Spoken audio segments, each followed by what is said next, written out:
हरे कृष्णा। कौन कुछ सुन गया मस्त।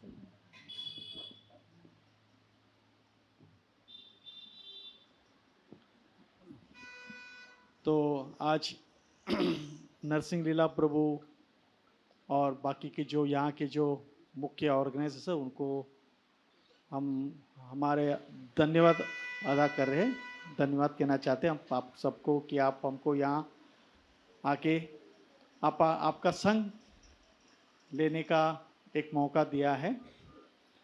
तो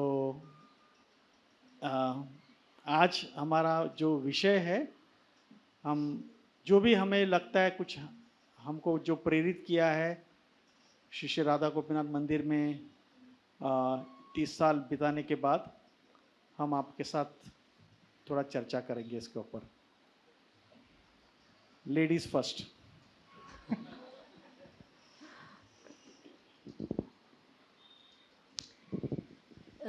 श्रीमद् भागवतम में चौथे स्कंद 4th कैंटो और पता नहीं कौन सा अध्याय, 8वां शायद 8वां अध्याय 30th चैप्टर और श्लोक नंबर 8 जो है, तो वो प्रचेतास के बारे में है। तो जो प्राचीनी के जो पुत्र थे प्रचेता, तो वो गए तपस्या करने के लिए। उनके पिताजी ने उनको कहा था कि प्रजा निर्माण करने के पहले आपको तपस्या करनी चाहिए। तो वो तपस्या करने जाते हैं तो उधर उनको शिव जी भी मिलते हैं। तो वो पानी के नीचे रहकर, एक वो रुद्र कुंड होता है, उसमें वो बहुत हजारों साल तक तपस्या करते हैं। और तभी शिवजी प्रसन्न होकर वहाँ उनको प्रकट होते हैं और उनको आशीर्वाद देते हैं। और फिर शिवजी उनको ये सिखाते हैं कि उनको भगवान से प्रार्थना कैसे करनी चाहिए, कि श्री विष्णु को कैसे प्रसन्न करना चाहिए। और फिर वो प्रार्थना करते हैं, फिर तप करते हैं, और तभी जो है श्री विष्णु उनके सामने प्रकट होते हैं। और जब वो प्रकट होते हैं तो वो क्या कहते हैं? वो कहते हैं कि मैं आपसे बहुत ही प्रसन्न हूँ, क्योंकि आप जो है सब एक दूसरे के साथ इतने अच्छे सहकार्य के साथ आप रह रहे हैं, आप कोऑपरेट करें बेसिकली। इसका श्लोक ये है, वो कहते हैं, my dear sons of the king, हे राजा के पुत्र, मैं आपसे बहुत ही प्रसन्न हूँ, क्योंकि आपके बीच में जो एक मैत्री का संबंध है, सभी भाईचारा है। तो आप सब जो है एक साथ मिलकर भगवान की सेवा कर रहे हैं। तो मैं बहुत ही आपके म्यूचुअल फ्रेंडशिप, एक दूसरे के साथ जो आप अच्छा संबंध जो आपने रखा है, उसके वजह से I wish you all good Fortune, कि आपको जो है आपका बहुत अच्छा हो जाएगा, और आपको मुझसे जो भी वरदान मांगना है आप मांग सकते हैं। तो शीला प्रभुपाद का भी यही दृष्टिकोण था। प्रभुपाद हमेशा कहते थे कि you can show your love for me by how you cooperate with each other, कि आप मेरे लिए कैसे प्रेम दिखा सकते हैं, कि आप एक दूसरे के साथ सहयोग और सहकार्य से जब जीते हैं तो फिर उससे मुझे भी आनंद होता है। That's how you can show your love. और हम ये भी सुनते हैं ना, हम गाते हैं डेली, कौन सा प्रेयर गाते हैं मॉर्निंग सुबह? संसार दावा ना, संसार दावा प्रेयर गाते हैं। तो उसका लास्ट श्लोक किसी को पता है? लास्ट जो पैराग्राफ है, यस्य प्रसादा भगवत प्रसादो। तो जब भगवान को अगर हमको प्रसन्न करना है तो गुरु को प्रसन्न करना है। और गुरु क्या कह रहे हैं कि सहकार्य से जियो, सहयोग करो एक दूसरे के साथ। तो शिल प्रभुपाद बार बार ये पॉइंट वो हमेशा कहते हैं। तो श्री राधा गोपीनाथ मंदिर में पहले से हमको यही मूल्य सिखाया गया है, मोस्ट इम्पॉर्टेंट वैल्यू, कि कितना भी हम तप करें, हम कुछ भी करें, पर जब तक सहकार्य और सहयोग नहीं होता है, भगवान गुरु प्रसन्न नहीं होते हैं। और गुरु प्रसन्न नहीं होते हैं तो भगवान भी प्रसन्न नहीं होते हैं। आप सबने घनश्याम बाबा जी की कहानी सुनी होगी या पढ़ी होगी, जर्नी होम में, है ना, कि जब राधानाथ स्वामी महाराज पहली बार जब गए थे वो वृंदावन बरसाना वगैरह, तो जब वो ठंडे मतलब बहुत ही ठंडा होता था, बहुत, वृंदावन का तो आपको पता है क्लाइमेट एकदम एक्सट्रीम होता है ना, बहुत ज़्यादा गर्मी, बहुत ज़्यादा ठंडी। तो ये घनश्याम बाबा जी के घर पे गए थे, तो वहाँ पे डिटीज थे राधा गोपी जन वल्लभ के। तो वहाँ पे महाराज सो गए थे ऐसे ज़मीन पे, तो बहुत ठंडी थी, पर उनको आदत थी, वो यमुना के तट पे जाके ऐसे ही रेती पे सो जाते थे। तो थोड़े समय बाद उनको ऐसे लगने लगा कि काफ़ी वार्म हो गया है, मतलब ठंडी नहीं लग रही है। तो उन्होंने देखा कि उनके ऊपर एक कंबल था और बाबा जी ऐसे ऐसे ऐसे ऐसे मतलब he was shivering with the cold. तो उन्होंने अपना कंबल निकाला और बाबा जी के ऊपर डाला। थोड़ी देर बाद फिर से उन्होंने देखा कि कंबल उनके ऊपर आया। तो ऐसे 2-3 बार होने के बाद फिर वो बाबा जी थोड़ा इमोशनल हो गए। तो उन्होंने कहा कि आप ये मत करो, ये मेरी सेवा है, कि आप गोपीजन वल्लभ के गेस्ट हो और मैं उनका सेवक हूँ। तो ये मूड पहले से जो है राधा गोपीनाथ मंदिर में पहले से ही ये सिखाया गया है। और जब भी हम छोटे डिटीज़ को देखते हैं, हमारे मंदिर के छोटे डिटीज़ को क्या नाम दिया गया है? राधा गोपीजन वल्लभ, ताकि हम ये पॉइंट को याद रखें कि जो भी मंदिर में आता है वो कौन है? वो राधा गोपीजन वल्लभ, राधा गोपीनाथ के गेस्ट है। और हम कौन है? सेवक है। तो अगली बार जब हम लाइन में दर्शन के लिए खड़े रहते, पीछे से कोई धक्का मारते तो ऐसे गुस्से से मत देखो, है ना। ये याद रखो कि हम थोड़ी देर बाद भी दर्शन ले सकते हैं। Guest is more important. तो कौन गेस्ट है? कोई भी होगा, आपके आपके पहचान वाले होंगे। तो आपने ये गेस्ट की तरह, ये भी तो हमारे साथ ही आते हैं। नहीं, पर हमको हर एक को ये सोचना चाहिए कि हम सेवक हैं, ये गेस्ट है, मतलब उनको हमको आगे जाने के लिए देना चाहिए। और ये भी सोचना चाहिए कि इनके अंदर कितनी तीव्रता है कि वो दर्शन करना चाहते हैं। तो इनको जाने दो भगवान के सामने। हमको पता नहीं ना भगवान हमको देख के खुश है कि नहीं। तो उनको भी चांस मिलना चाहिए।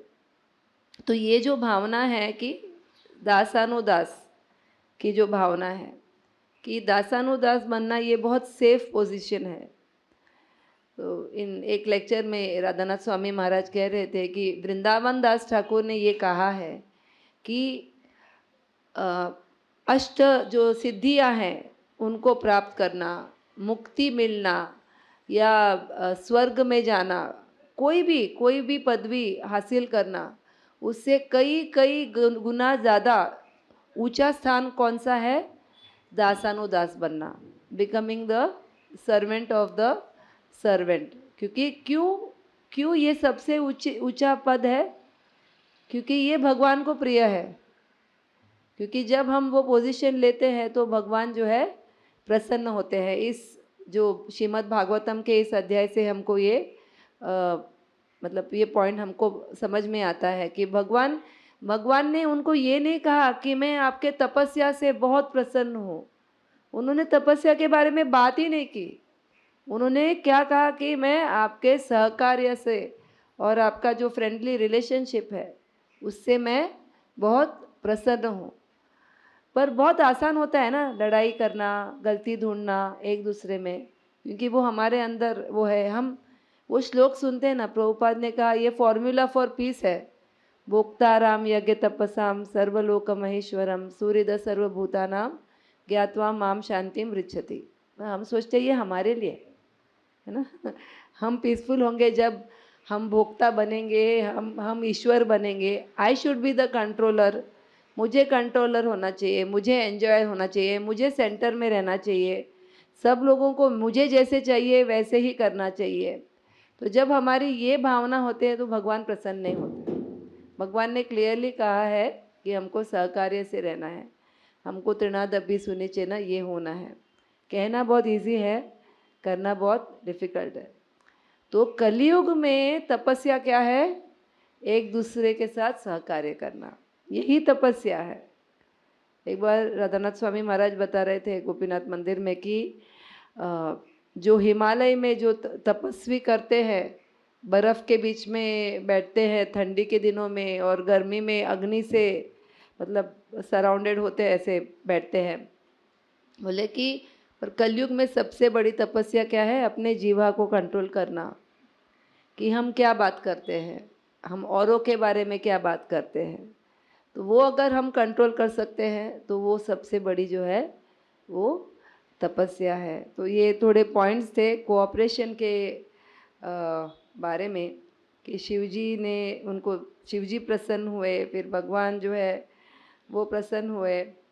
और और एक पॉइंट है कि जब लोग आते हैं मंदिर में जब आते हैं तो उनको प्रसाद बहुत अच्छा लगता है। डीटीज़ भी बहुत सुंदर हैं, कितना अच्छा श्रृंगार होता है, और फिलॉसफी भी बहुत अच्छी है, सुनने में बहुत अच्छा लगता है। पर वो उनके लिए सच कब बन जाता है? When does it become real for them? When they see it is being practised, कि वो एक्चुअली जो भक्त लोग अपने जीवन में इन सिद्धांतों को, तत्वों को जो है उतार रहे हैं अपने जीवन में।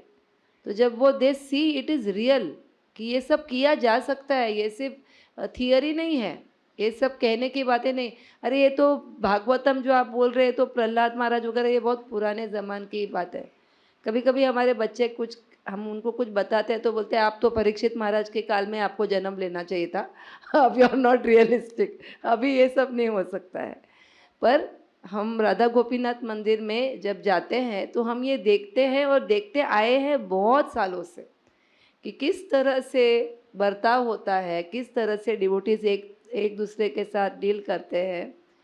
एक एक एपिसोड था कि हमारे एक सीनियर डिवोटी बता रहे थे कि जब वो एक पहली बार यात्रा में गए, तो यात्रा में गए तो उन्होंने देखा कि दो बस के लीडर्स लड़ रहे थे एक दूसरे के साथ। इनकी पहली यात्रा थी। उन्होंने डिसाइड किया कि अभी से मैं यात्रा में नहीं आऊँगा, वो यही करने वाले तो बाहर भी होता है, इतना खर्चा करके ये देखने के लिए थोड़े आए हैं। फिर जब वो गए दर्शन के लिए, तभी वहाँ पे उन्होंने देखा ये दो डिवोटीज लड़ रहे थे, अभी अभी दूसरे कारण से लड़ रहे थे, एक दूसरे का पैर छूने के लिए, माफ़ी मांगने के लिए लड़ रहे थे। और फिर उन्होंने एक दूसरे को आलिंगन किया, तो तभी उन्होंने देखा कि ये रियलिटी है कि हाँ होगा, मतभेद होगा, लड़ाई भी होगी, पर वो कॉन्शियसनेस क्या है कि वी नीड ईच अदर, और हम सब जो है गुरु के ही प्रॉपर्टी है, तो हमको एक दूसरे के साथ सहकार्य करना है। Thank you very much. Hare Krishna.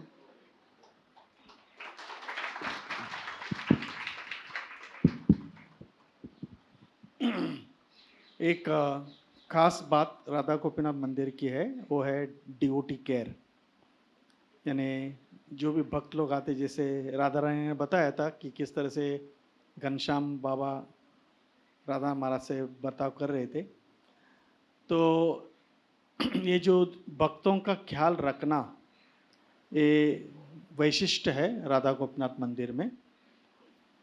जब भी 30-35 साल 40 साल पहले तक जब भी मंदिर में भक्त लोग बहुत कम थे, तो परम पूज्य राधानाथ स्वामी महाराज खुद जो है उनका देखभाल करते थे, उनका आध्यात्मिक प्रगति के लिए।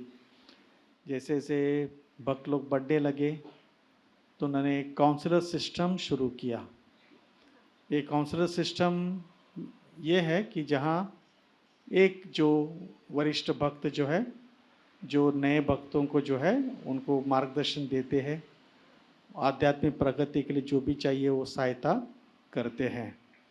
तो ये जो खास चीज़ जो राधा गोपीनाथ मंदिर में जो हो रहा था, अभी बाकी भी बहुत सारे मंदिरों में ये जो सिस्टम भी फॉलो हो रहा है, लेकिन यहाँ से जो शुरू हुआ था, इससे इतने सारे लोगों को उसका फ़ायदा हो रहा है कि हर एक भक्त जो है वो आते हैं तो उनको पता है कि हमारा जो ख्याल रखने वाले कोई ना कोई तो भक्त है, कोई तो हमारा देखभाल करते हैं। जैसे मैं पहली बार मंदिर में गया था तो मैंने देखा कि सब लोग नृत्य कर रहे हैं, बूढ़े लोग भी नृत्य कर रहे हैं। बोला ये क्या चल रहा है इधर?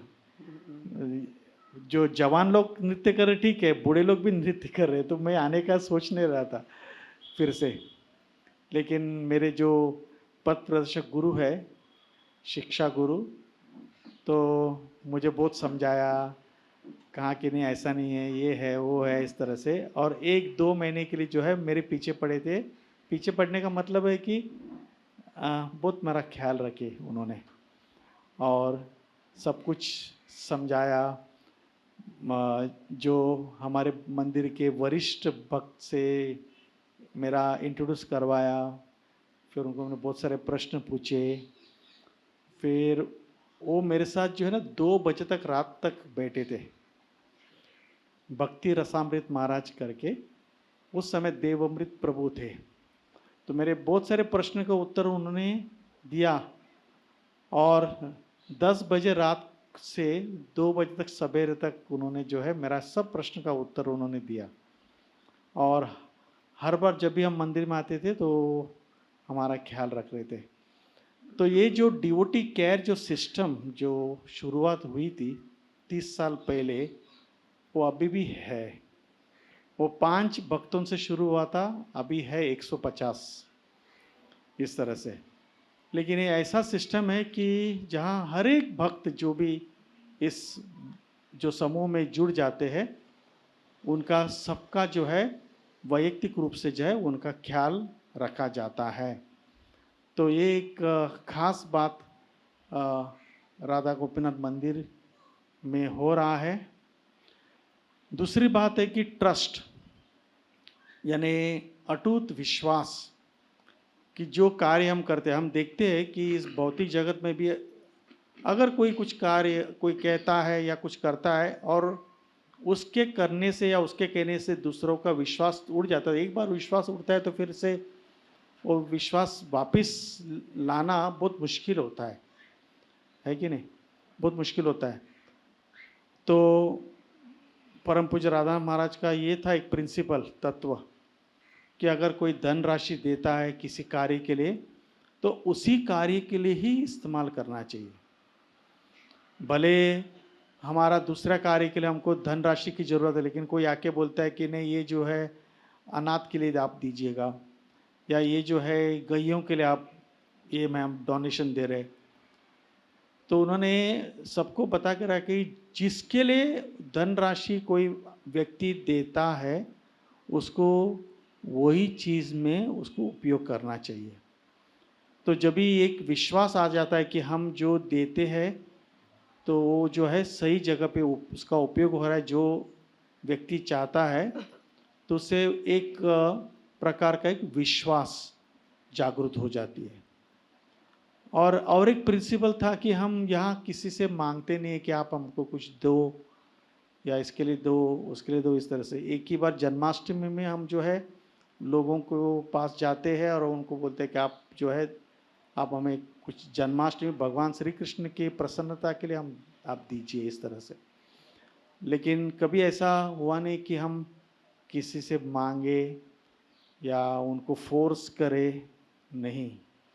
बोले कि जो भी हम कोई भी देता है तो स्वेच्छा से अगर कोई देते तो हम ले लेते हैं। एक प्रिंसिपल बताया कि आप जितना हो सकता है उतना प्रेम दो उनको ऐसा लगना चाहिए कि ये हमारा मंदिर है। जब पहली बार कोई आता है तो बोलता है ये इनका मंदिर है, लेकिन जब भी एक भक्त थोड़े समय के बाद बोलता है कि ये हमारा मंदिर है तो हमारा जो है सक्सेस हो गया, ऐसा मन है, यह सफल हो गया। जब तक कोई बोलता है कि हाँ इनका मंदिर है, जानवा प्रिय माता जी का मंदिर है या नरसिंह लीला प्रभु का मंदिर है, यानी समझने कि अभी भी है कुछ बाकी। लेकिन ऐसा होता है राधा गोपीनाथ में, जो भी आते हैं तो फिर थोड़े समय के बाद वो बोलते हैं कि दूसरों को बोलते कि चलो चलो हमारे मंदिर में जाते हैं, इस तरह से। हरे कृष्ण। हरि बोल। तो प्रभु जी ने डोनेशन की बात छेड़ी तो एक पॉइंट याद आया कि एक बार हमारे एक वरिष्ठ भक्त को महाराज ने पूछा, राधानाथ महाराज ने, कि ये भक्त काफ़ी समय से आए नहीं हैं, दिखे नहीं हैं मुझे, ठीक है ना सब कुछ? तो भक्त ने कहा कि नहीं, काफ़ी समय से ये नहीं आ रहे हैं और ये डोनेशन देते थे, उनका डोनेशन देना भी बंद हो गया। तो तभी राधानाथ महाराज ने उनसे कहा कि उन्होंने अगर एक बार भी डोनेशन दिया है और या एक बार भी कोई सेवा अगर की है अपने मंदिर में, तो हमको we should be eternally grateful to him. मतलब ये नहीं कि अभी देना, वो गाय दूध देती है तब तक उसको संभालो और उसके बाद उसका गला काटो, ऐसा नहीं होता है। कि किसी ने कुछ भी योगदान दिया है हमारे मंदिर में तो हमको हमेशा उनके प्रति जो है कृतज्ञता की भावना होनी चाहिए। तो ये जब हम डोनेशन कलेक्शन भी करते हैं तो किसी को जज नहीं किया जाता है कि वो कितना दे रहे हैं। देना के लिए तो पूछना पड़ता है, पर कोई कितना दे रहा है उस पे उनको जज नहीं किया जाता है। ये देखा जाता है कि इच्छा है सेवा करने की और सेवा कर रहे हैं, तो उसके लिए कृतज्ञता की। और एक तो एक है कोऑपरेशन, दूसरा है ग्रैटिट्यूड। जब हम ग्रेटफुल होंगे, जब हमारे मन में सबके प्रति कृतज्ञता होगी, तो कृतज्ञता होगी तो सहकार्य भी ऑटोमेटिकली आएगा ना। जब हमको लगेगा कि ये गोपीनाथ के गेस्ट हैं, ये आए हैं, ये थोड़ा सेवा कर रहे हैं, तो फिर हम भी उनके साथ जो है सहकार्य से जी पाएंगे। और ये जब कृतज्ञता, नम्रता, सहनशीलता ये सब गुण होते हैं तो भगवान वहाँ मैनिफेस्ट होते हैं, भगवान है वहाँ पे। तो भगवान एक्चुअली आते हैं और वो सबको एम्पावर करते हैं, सबको शक्ति देते हैं अच्छी सेवा करने की। सिर्फ इंडिविजुअली नहीं, सबको मिलता है। ये किसने कहा था मुझे याद नहीं है, पर किसी ने तो कहा था कि जब संकीर्तन होता है और उसमें अगर एक भक्त भी बहुत प्रामाणिक है और बहुत प्रामाणिकता से वो कीर्तन कर रहे हैं और भगवान को एक्चुअली हृदय से पुकार रहे हैं, तो भगवान वहाँ आ जाते हैं। आ जाते हैं मतलब भगवान तो है ही, बस उस कीर्तन में भी भगवान प्रकट हो जाते हैं। और उस एक भक्त के वजह से सबको उनके आने का जो आशीर्वाद है सबको मिल जाता है। तो हम सोचेंगे कोई और बने वो प्रामाणिक भक्त तो नहीं, सबको वो होना चाहिए तीव्रता। पर जब भगवान प्रसन्न हो जाते हैं तो सबको कृपा प्राप्त हो जाती है। तो ये हमने राधा गोपीनाथ मंदिर में देखा है। जैसे प्रभु जी कह रहे थे कि हम कभी नया कोई आता है तो हम जाके उनको पूछते हैं आप पहली बार आए हैं क्या। तो एक लड़की को जाके पूछा मैंने, तो बहुत विल्सन कॉलेज की लड़कियां बाजू में ही हैं, तो आते हैं। कई लड़कियां हैं जिन्होंने विल्सन कॉलेज में एडमिशन लिया है जबकि वो सबब्स में रहते हैं, क्योंकि उनको मंदिर आना है दर्शन के लिए। तो एक लड़की आई थी, वो उल्लासनगर से आई थी। तो उसको मैंने कहा कि आप गोपीनाथ में आते हैं इतने दूर से और आपको कष्ट नहीं होता है? बोले नहीं, गोपीनाथ है ही ऐसे कि हमको वो मतलब इच्छा होती है आने की, तो इसीलिए मैंने एडमिशन विल्सन कॉलेज मतलब उल्लासनगर से विल्सन कॉलेज। तो कैसे है कि गोपीनाथ जो है वो सबका हृदय को ऐसे ये कर लेते हैं। तो ये जब हम सुनते हैं तो हमको भी प्रेरणा मिलती है। कभी कभी भक्ति में बहुत साल रहने के बाद लोग कहते हैं सीनियर है, पर कभी कभी होता है ना, तो कभी थोड़ा डाउन भी हो ऐसा कि हाँ ठीक है सब चल रहा है। पर ऐसे नए भक्तों को जब देखते हैं, उनका उत्साह देखते हैं, तो हमारा उत्साह भी बढ़ जाता है। हमको भी लगता है अरे अरे we are taking for granted, पर ये लोग कितना कष्ट लेके आ रहे हैं इतने दूर से।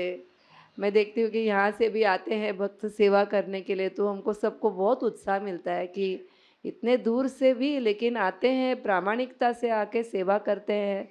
और ऐसा नहीं कि कहते हम इतना दूर से आए, ऐसा कभी उनके मुख से सुनाई भी नहीं देता है। सिर्फ उनकी सेवा जो है दिखाई देती है। और ग्लोरीज, हरे कृष्णा। और एक खास बात हो रही है ये ब्रह्मचारी और गृहस्थों का अच्छा जो संबंध। मुझे ऐसे बताया गया था, मैंने देखा नहीं, लेकिन जो 1992 में जब भी मैं मंदिर में आने लगा था, 91 में 1991 में, तभी एक ब्रह्मचारी का कुछ दांत का इशू था। तो मैंने रूट कैनाल किया, सब कुछ किया। तो उन्होंने पूछा कितना पैसा। मैं बोला नहीं, पैसा मैं नहीं लूँगा। तो थोड़ा इमोशनल बन गए। तो तभी राधा गोपीनाथ मंदिर में धनराशि इतना नहीं होता था, कुछ भी होता तो सब एक एक करके थोड़ा कंट्रीब्यूशन योगदान देते थे। तो थोड़े से इमोशनल हो गए, बोले कि हमको मंदिर से बाहर जाना पड़ता है धनराशि जमा करने के लिए अपने मंदिर के लिए, क्योंकि खर्चा तो होता है ना। तो बोले कि एक जगह मैं गया था दांत के लिए, तो वहाँ से मुझे भगाया गया था, चलो पैसा नहीं है तो जाओ, इस तरह से। लेकिन जब से परम पूज्य राधानाथ स्वामी महाराज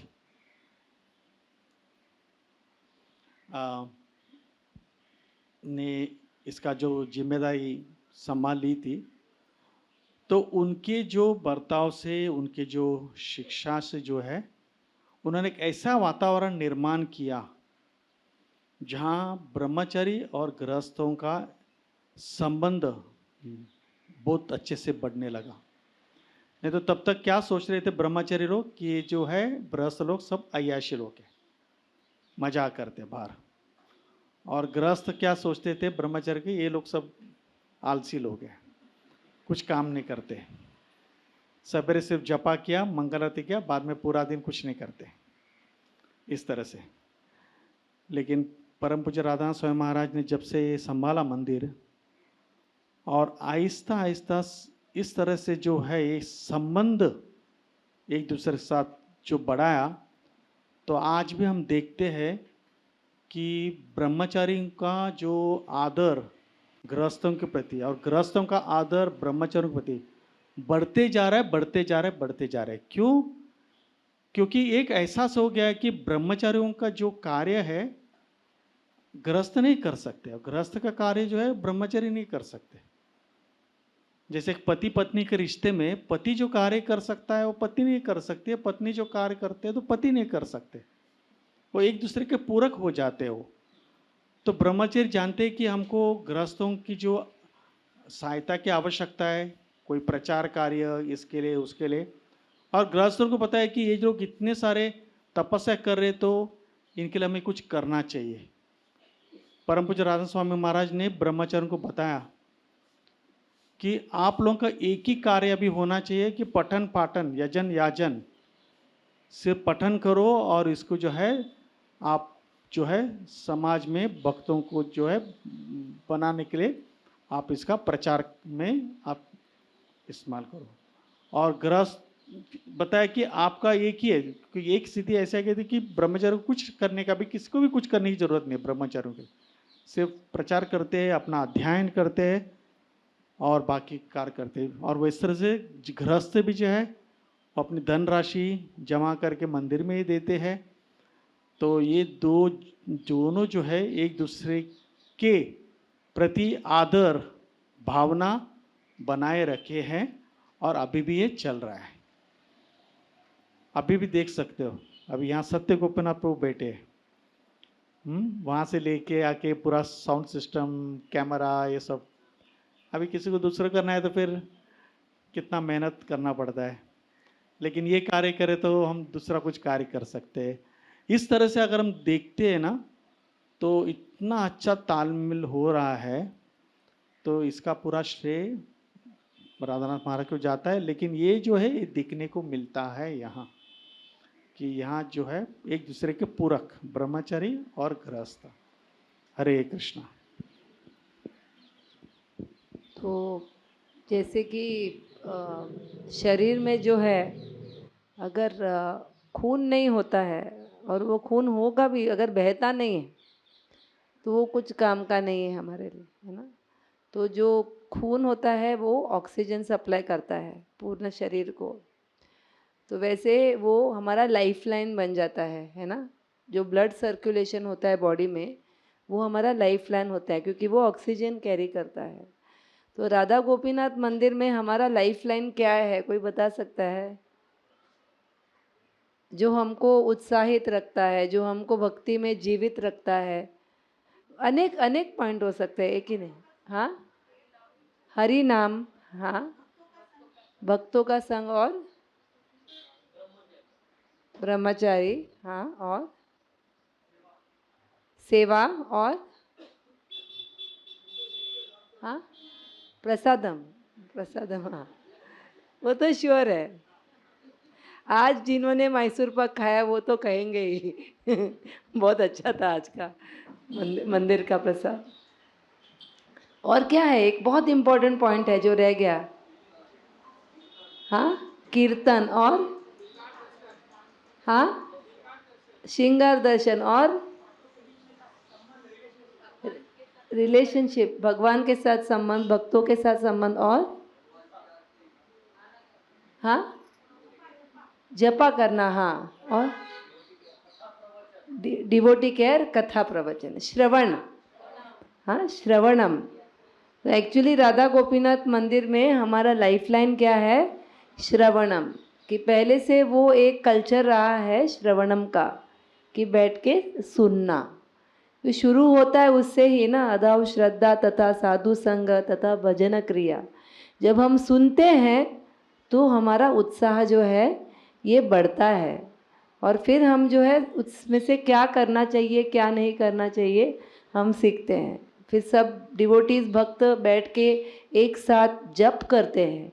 ये एक बहुत ही महत्वपूर्ण जो है ये साधना का अंग है, और सभी साथ में बैठ के करते हैं तो वो बहुत पावरफुल होता है।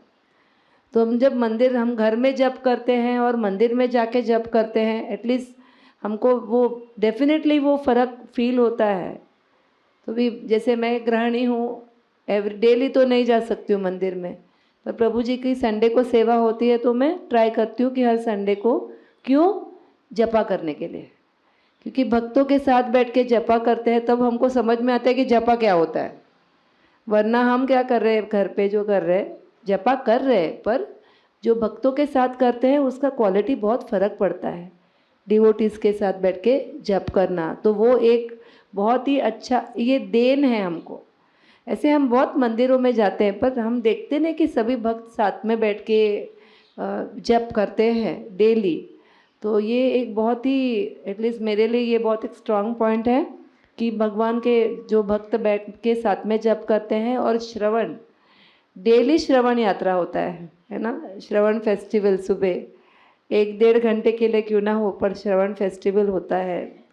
और जो सुनने लगते हैं वो उनके लिए वो एक एडिक्शन हो जाता है भागवतम क्लास। आपको ऐसे इच्छा होगी नहीं, वैसे लगे कल भी जाएंगे परसों भी जाएंगे, पर नहीं, डेली नहीं जा सकते हैं। पर अभी हमारे ऐसे भी भक्त हैं जिन्होंने ये हमको लाइव भी करा के दिया है, हम घर पे बैठे भी सुन सकते हैं। तो ये भी हमारा एक ये लाइफलाइन है। ये भक्तों का संग, भक्तों से जो सपोर्ट मिलता है वो भी लाइफलाइन है। ये जो कल्चर है राधा गोपीनाथ मंदिर का, कि वो एक फैमिली जैसे बन जाता है, बहुत ही क्लोज फैमिली हो जाता है। कभी कभी हमको कोई पूछते हैं, हम पहले सायन में रहते थे, अभी बोरीवली शिफ्ट हो गए, तो कभी कभी पूछते हैं आप बोरीवली से ग्रैंड रोड जाते हैं, आपको उधर नज़दीक का मंदिर मीरा रोड में है, एक जुहू में है, और आप वहाँ जाते हैं। बोले वो मंदिर नहीं, वो हमारा फैमिली है। मंदिर भी है, it happens to be a temple also, but it is our family. आप में से कितने लोगों को अनुभव होता है कि भक्तों के बीच में आप रहते हैं तो आपको लगता है ये हमारी फैमिली है? या I also feel like that. Thank you very much. Hare Krishna. Family की याद आई तो फिर एक फैमिली एनवायरनमेंट, ऐसा लगता है कि सब हमारे ही परिवार के सदस्य हैं। जब भी परम पूज्य राधा स्वामी महाराज आते थे, अभी भी जब भी बाहर गांव से बॉम्बे पहुंचते हैं तो पहले प्रश्न पूछते हैं कि आर द डिवोटीज हैप्पी, भक्त लोग खुश है ही क्या, ऐसे पूछते हैं। एक बहुत ऐसा लगता है कि साधारण स्टेटमेंट है, लेकिन उसका जो अंदर जो समझना बहुत गहरा चीज़ है समझने के लिए, कि वो चाहते हैं कि हर एक भक्त जो है, जो इस मंदिर में आते हैं, वो हमेशा खुश रहे, हंसते रहे। हमारी शादी हो गई थी 1992 में, तो कभी भी कुछ भी मुझे कुछ करना था ना, तो महाराज के पास जाता था मैं, महाराज मुझे ये करना है। वो मुझे एक ही प्रश्न पूछते थे, what does she think about it, इसके बारे में उनका मत क्या है। तो उनको पूछते थे, और वो जो बोलती थी वही महाराज बोलते थे, ये बराबर है, ऐसे करो। ऐसे 4-5 बार हो गया, और हर बार पूछते थे कि इनको क्या लगता है, तो बोलते, और जब ये उत्तर देती थी तो महाराज उसको हाँ बोलते थे, यही करो। तो मैं हमेशा सोचता था कि मेरा मत क्यों नहीं महाराज स्वीकार करते, सिर्फ इनका क्यों स्वीकार करते। 25 साल के बाद मुझे पता चला कि क्यों, क्योंकि हर समय अगर मैं पूछता और महाराज हाँ बोलते थे तो क्या होता था, घर पे क्या होता था? महाराज ने बोला है चुपचाप बैठ तू, हो सकता था ना? फिर भी नहीं होता, मैं चुप नहीं बैठती। लेकिन इसमें क्या हो गया कि एक प्रकार का मुझे एक पता चला कि घर पे अगर कुछ डिसीजन लेना है तो महाराज ने एक प्रश्न मुझे पूछा कि इनको क्या लगता है। तो उन्होंने पूछने के बजाय मुझे पूछना चाहिए था इनको कि आपको क्या लगता है, अगर मैं ये करना चाहता हूँ आपको क्या लगता है। अगर उसका सहमत हो तो मैं आगे चलूँ तो फिर गाड़ी अच्छे से चलेगी गृहस्थ जीवन के, राइट।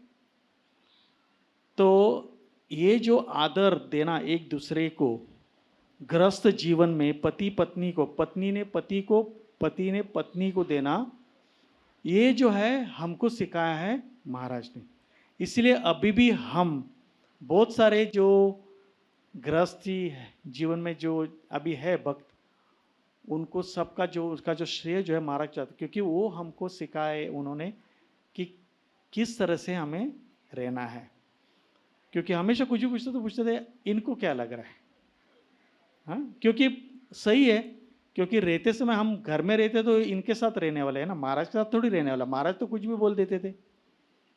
हाँ, मैं अगर बोलूँ कि महाराज मुझे इधर प्रचार करने जाना है, उधर प्रचार करने, जाओ जाओ, बहुत अच्छा है, ऐसा बोलने से क्या होता था, मेरा घर चलता था क्या? नहीं चलता था ना। लेकिन वो सब पूछने से जरा ब्रेक आ गया कि नहीं, मुझे करने की इच्छा होगी लेकिन घर पे क्या जरूरत है। अगर घर पे छोटा बच्चा हो 2 महीने का और पति बोलता है कि नहीं मुझे मंदिर जाना है जपा के लिए, और पत्नी बैठी है बच्चे को संभालते संभालते, क्या संभालेगी। लेकिन सहकार की बात कर रहे थे ना, तो उस समय पति को समझना चाहिए कि बच्चे को ख्याल रखने के लिए मुझे भी सहायता करना चाहिए, या कुछ कार्य करना तो मुझे भी, वो भी एक भक्ति है।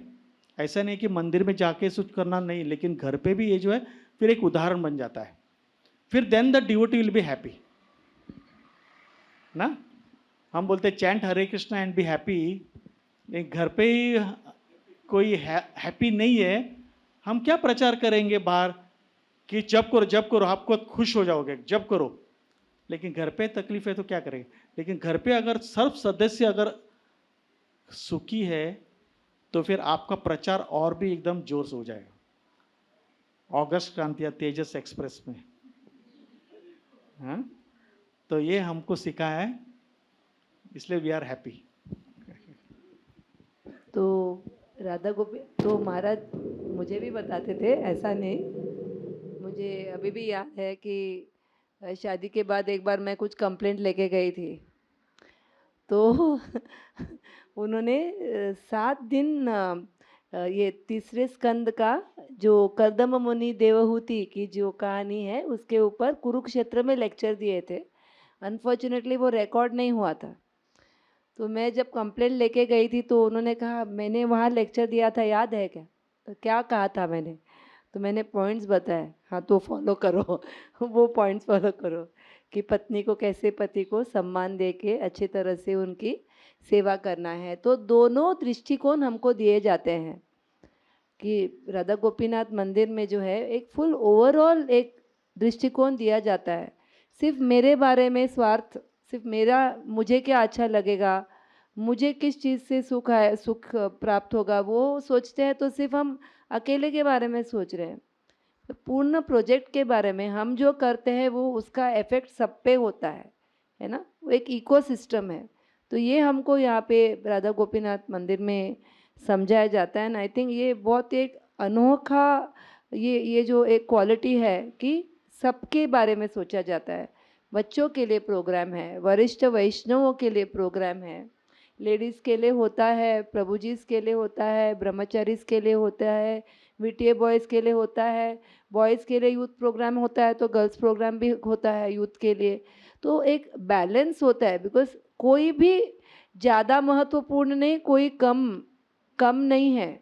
तो सबको जो है एक समानता से एक रिस्पेक्ट दिया जाता है और सबका ख्याल रखा जाता है।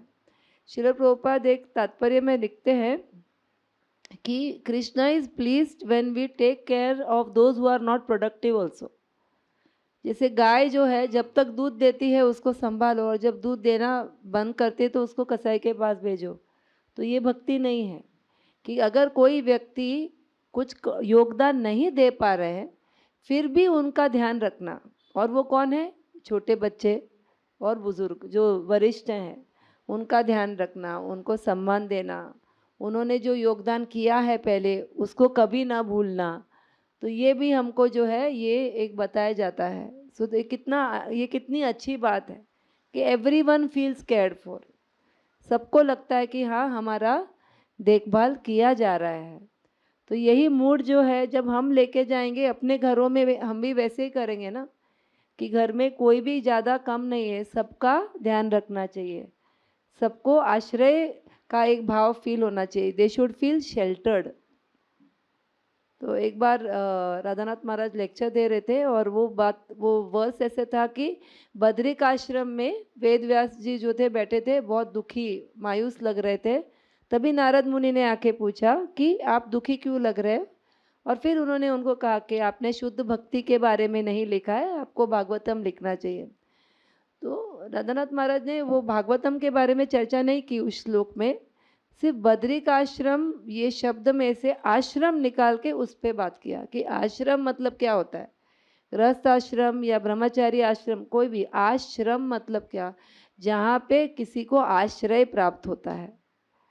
तो जब हम आश्रित महसूस करते हैं तो फिर क्या होता है? हमारे हृदय में क्या भावना आएगी? कृतज्ञता की भावना आएगी, है ना। कृतज्ञता की भावना आएगी तो हम भी दूसरों के लिए वही करना चाहेंगे। तो क्या होता है? वही एक कल्चर क्रिएट हो जाता है। फिर जैसे कि कोई वो राधा गोपीनाथ के भक्त कहीं और जाते हैं तो वो कल्चर वहाँ पे भी लेके जाते हैं, वहाँ पे भी वो स्प्रेड हो जाता है। हम दही कैसे बनाते हैं?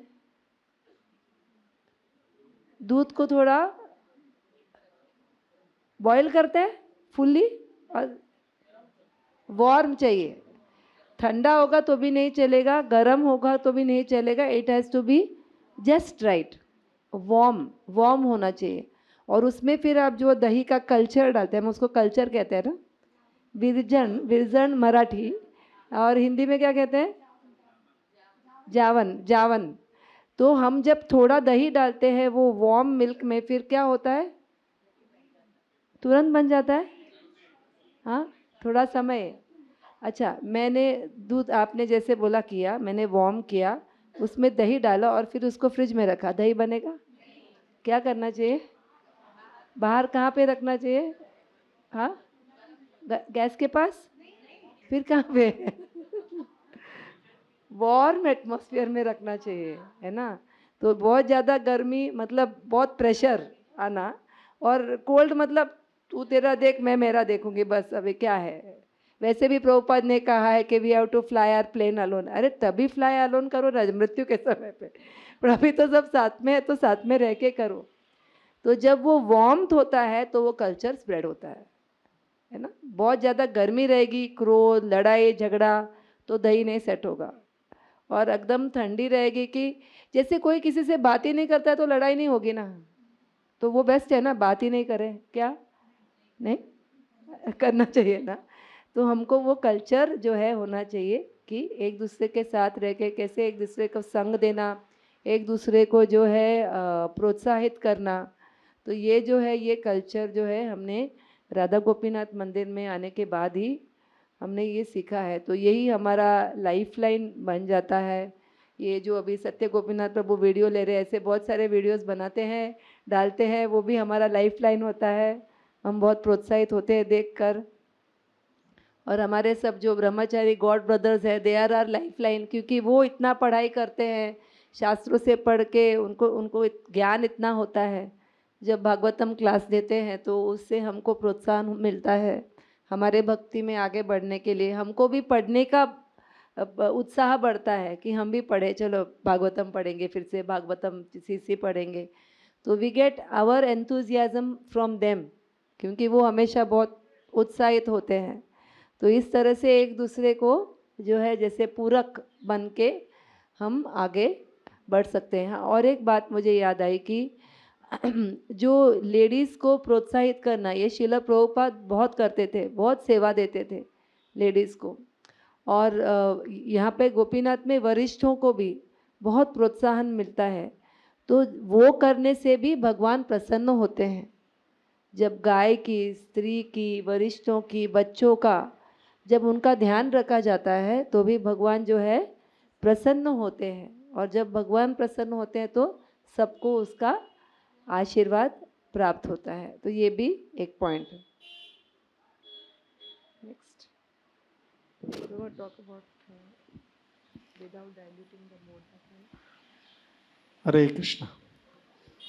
तो जब ये वरिष्ठों की, माताओं के, बच्चों का ख्याल, एक वैशिष्ट राधा गोपीनाथ मंदिर में है कि जो मंदिर में रहने वाले ब्रह्मचारी है उनका ख्याल अच्छे से रखा जाता है, और जो भी उनकी प्रवृत्ति है उस प्रवृत्ति के हिसाब से उनकी सेवा उनको दी जाती है। इतना ही नहीं कि जब भी एक ब्रह्मचारी वरिष्ठ हो जाते हैं तो उनके लिए एक जगह भी बनाई जाती है ताकि वो अच्छे से रह सके, और उसका जो भी ख्याल, जो भी उनकी ज़रूरत है शारीरिक दृष्टिकोण से या कोई भी दृष्टिकोण से, उनका पूरा जो है ख्याल रखा जाता है। एक वरिष्ठ वैष्णव जो है हमारे भक्त ब्रह्मचारी एक समूह में जो है वो बता रहे थे, उनको जैसे एक सुविधा की गई थी कि हर एक को एक एक रूम मिला है वहाँ, ताकि वो जो भी अपना भजन सब अपने हिसाब से कर सके। क्योंकि जैसे एक उम्र बढ़ता है तो ऐसा लगता है कि हमको थोड़ा सा हमारे लिए कुछ तो एक जगह चाहिए जहाँ हम कुछ कर सके। भीड़ में कभी वो कुछ कार्य भी नहीं कर सकते सर, तो उनको एक एक जो है जगह दी गई है। तो वो रोने लगे उस समय जब भी उस बात करते समय। तो बोले कि हमारे लिए, हमको पता, अभी विश्वास हो गया कि जैसे इन्होंने बताया कि गाय जब भी दूध देने बंद करते तो उनको भेज दो या उनका ख्याल नहीं रखे। नहीं, ये नहीं है। जो डिवोटी केयर जो है, भक्तों का जो ख्याल रखना, ये वरिष्ठ स्थिति पे पहुंचने पर भी उनका ख्याल रखा जा रहा है। एक प्रकार का एक विश्वास आ जाता है उनका कि अगर कल में मैं कुछ नहीं कर पाऊँ तो भी मेरा ख्याल रखा जाएगा। एक प्रकार का एक सिक्योरिटी, आश्वासन उनके अंदर आ जाता है। तो ये एक बहुत बड़ा जो योगदान मंदिर में है।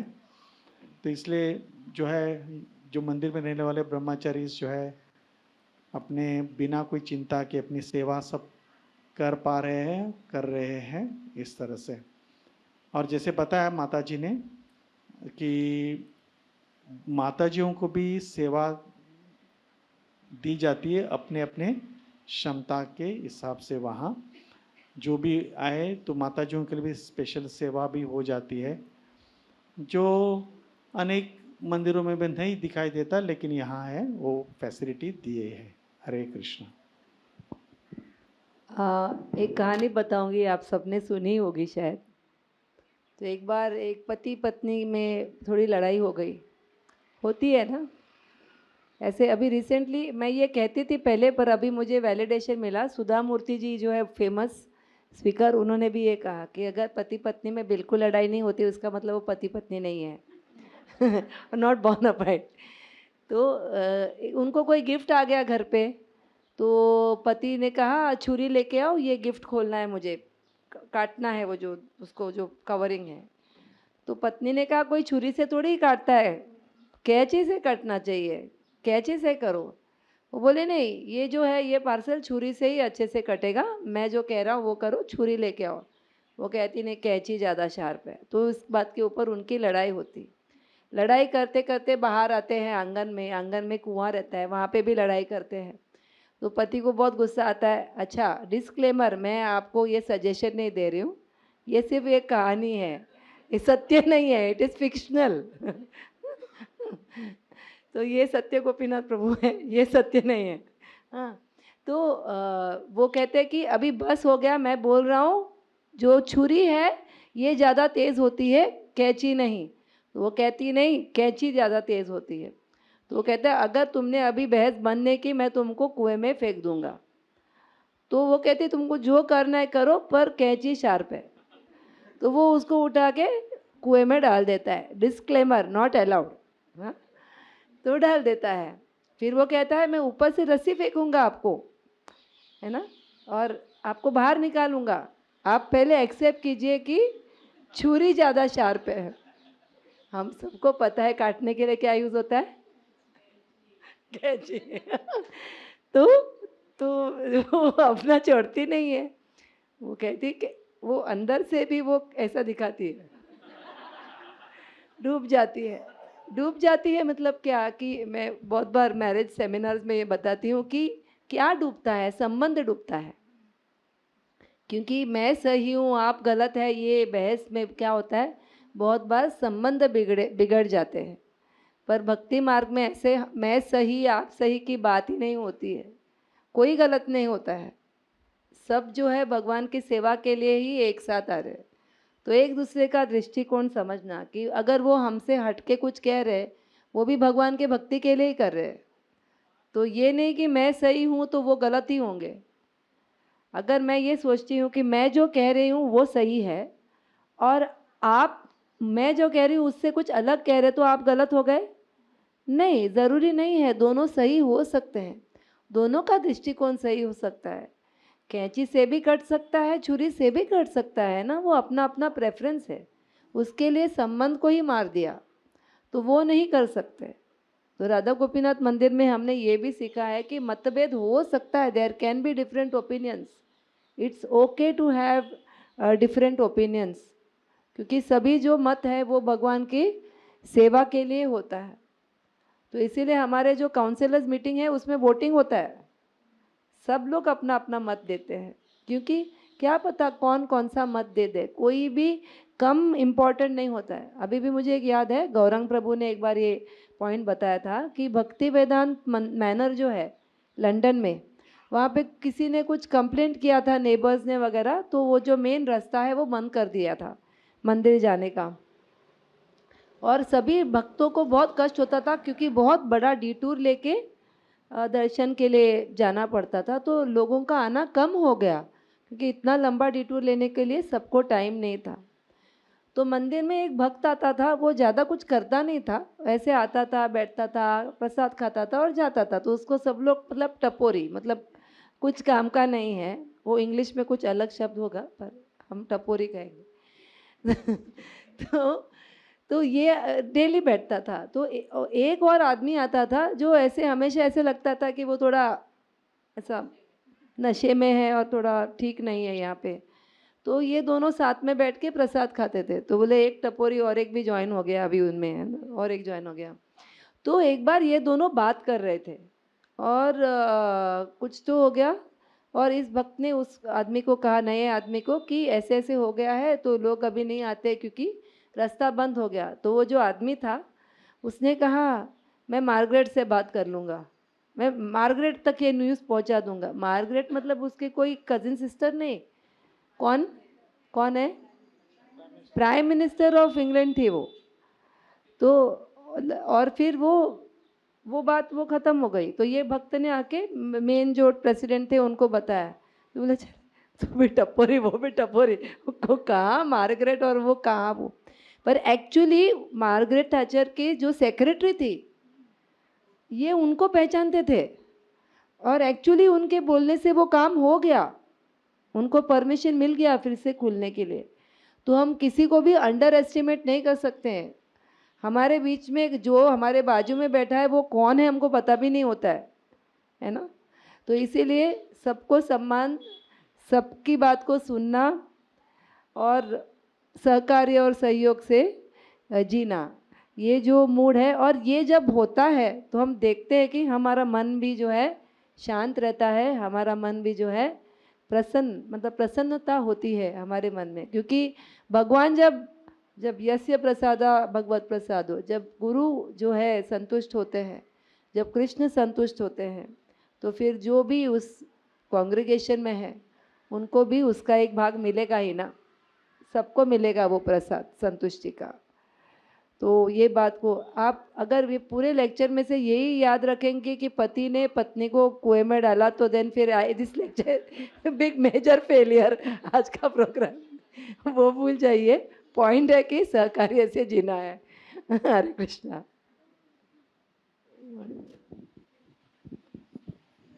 और एक खास बात हम देखेंगे कि दिख रहा है, अगर आप मंदिर में जाएंगे तो बहुत सारा चीज़ आपको दिखाई देगा, लेकिन ये जो भी चीज़ आपको दिखाई देती है वो सिर्फ भक्तों की जो संतुष्टि के लिए या उनको एक प्रकार का कंफर्ट देने के लिए वो कार्य किया गया है। पीछे जो अगर आप देखेंगे वहाँ बेंचेस रखे हैं, चेयर्स रखे हैं, वो इसलिए रखे हैं ताकि जो नीचे नहीं बैठ सकते उनके लिए, और अच्छे से एक परमानेंट बना दिया है। एसी बनाई हुए, एसी क्यों बनाए हुए? ताकि जब भी लेक्चर होगा तो पसीने से कोई हैरान हो जाते हैं या फिर ठीक से श्रवण नहीं कर पाते, तो फिर एसी में रहेगा तो क्या होता है, अच्छे से आप जो है बैठ के श्रवण कर सकते हैं। तो यहाँ एक प्रिंसिपल आया हुआ है, पीपल ओवर प्रोजेक्ट्स। कभी कभी क्या होता है, हम बड़ी इमारत बांधते हैं, बाद में देखते हैं कि इसमें क्या करना है। नहीं, मंदिर में कैसा हो गया है कि जब भी जरूरत है तभी जो है एक कुछ तो चीज निर्माण हुआ है, जब भी जरूरत पड़ी तो एक चीज निर्माण हुआ। इस तरह से जैसे गोपास गार्डन बोरीवली में पहले बच्चे नहीं थे, 30 साल पहले, एक 10 साल के अंदर बहुत सारे बच्चे हो गए, तो फिर बच्चों के लिए कुछ करना चाहिए।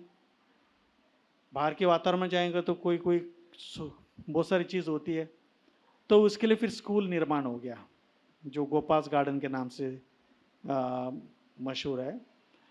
फिर डॉक्टर्स हैं हमारे, बहुत सारे डॉक्टर्स, डॉक्टर्स को कुछ तो चाहिए अपना जो कार्य करने के लिए। तो हमारे एक भक्त को जो एक बिल्डर के साथ काम करते थे, तो उन्होंने उनको बोला कि हमको हॉस्पिटल नहीं चलाना, आप चाहे तो ये लैंड ले सकते हो। बोला हमको दे दो लैंड, अगर देना है तो हम ले लेंगे। तो लैंड फ्री में मिल गई, तो उसको हमने हॉस्पिटल बांध दी। हॉस्पिटल बांधना नहीं था, लेकिन क्योंकि डॉक्टर्स को आश्रय चाहिए था, उनको कुछ तो उनका जो कार्य प्रोफेशन चलाने के लिए कुछ तो एक आश्रय चाहिए था, इसलिए अस्पताल बना उधर। अभी अस्पताल मशहूर है भक्ति वेदांत हॉस्पिटल के नाम से, कि वो मीरा भाईंदर एरिया में सबसे मशहूर हॉस्पिटल वो है, वहाँ बहुत सारे लोग आते हैं अभी। लेकिन उद्देश्य क्या था कि किसी तरह से उनको कुछ तो कार्य मिलना चाहिए, इस तरह से। वैसे ही बहुत सारे ऐसे सेंटर्स, अभी जैसे बेलापुर हो गया, ये हो गया, क्यों?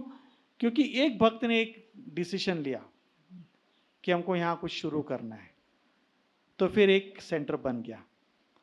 कोई बाहर गांव गए, बम्बई के बाहर, बोले हमको एक सेंटर वहाँ शुरू करना है, तो फिर एक बारामती में एक सेंटर हो गया, फिर कोल्हापुर में एक सेंटर हो गया, फिर नांदेड़ में एक सेंटर हो गया, इस तरह से। तो इस तरह से पीपल और प्रोजेक्ट्स, ऐसा नहीं कि हमने डिसाइड किया पहला कि इधर एक होना चाहिए, इधर एक होना चाहिए, इधर एक होना चाहिए, ऐसा नहीं। पहले भक्त लोग गए, भक्त लोगों ने सोचा एक चलो हम लोग छोटा सा करेंगे, फिर छोटा से बड़ा हो गया, बड़ा से बाद में वो एक सेंटर हो जाता है, सेंटर से फिर वो मंदिर हो जाता है। इस तरह से निगड़ी में, पूना में, कोल्हापुर में, गोवा में, बेलगांव में, ऐसे बहुत सारे ऐसे मंदिरें हो गए। किस तरह से? इसलिए नहीं कि हमको मंदिर बांधना था, लेकिन वहाँ समूह में भक्त लोग आने लगे, बढ़ गया, फिर बाद में एक मंदिर तैयार हो गया। तो एक वरिष्ठ शिल प्रभुपाद की जो शिष्य, वरिष्ठ शिष्य जब भी अस्पताल में आई थी और उन्होंने जब भी ट्रीटमेंट लिया, तभी उन्होंने राधानाथ महाराज को कहा कि महाराज मुझे ये पता है, क्योंकि अपने मंदिर में, राधा गोपीनाथ मंदिर में पीपल और प्रोजेक्ट्स, यानी जो भक्तों का ख्याल रखते हैं प्रोजेक्ट के ऊपर, प्रोजेक्ट का महत्व नहीं होता है, यहाँ आप महत्व दे रहे हो भक्तों का ख्याल के लिए, इसलिए ये जो भी आप प्रोजेक्ट कर रहे हो ये पूरा जो है सक्सेस है। जैसे अभी इधर बेलापुर में वंशीधर प्रभु ने सोचा कि करना है इधर प्रोग्राम, तो फिर इधर करने को शुरू किया, यहाँ हो गया, वाशी में हो गया, मदन मोरेरे प्रभु वहाँ है, फिर प्रभु जी का भी उनकी स्फूर्ति से बहुत सारी जगह पे अभी प्रोग्राम्स हो रहे हैं, इस तरह से। तो ये नेचुरल वे, नैसर्गिक जो तरीके से जो है ये प्रचार हो रहा है। जब भी ऐसे होता है तो जब भी ऐसे प्रचार होता है तो ये प्रचार जो है बहुत लंबे तक चलता है। हरे कृष्ण।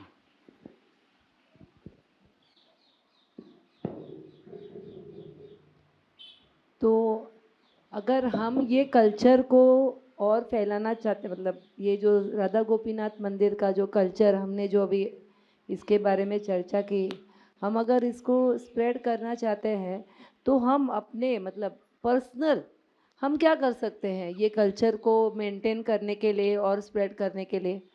जैसे आप सभी बैठे हैं यहाँ पे, अगर आपको ये कल्चर स्प्रेड करना है वैसा ही, तो आप क्या कर सकते हैं? प्रचार कर सकते हैं और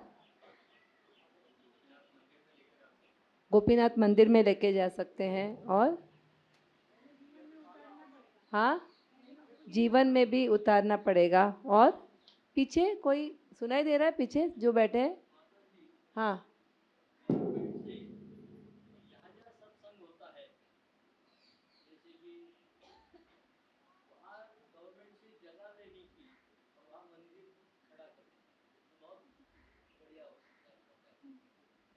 थैंक यू। आपके मुंह में घी शक्कर प्रभु जी, काश यहाँ पे भी बन जाए कभी बेलापुर में। और कोई? यस प्रभु। या वेरी गुड। आप बता सकते हैं 6 लविंग एक्सचेंजेस कौन से हैं?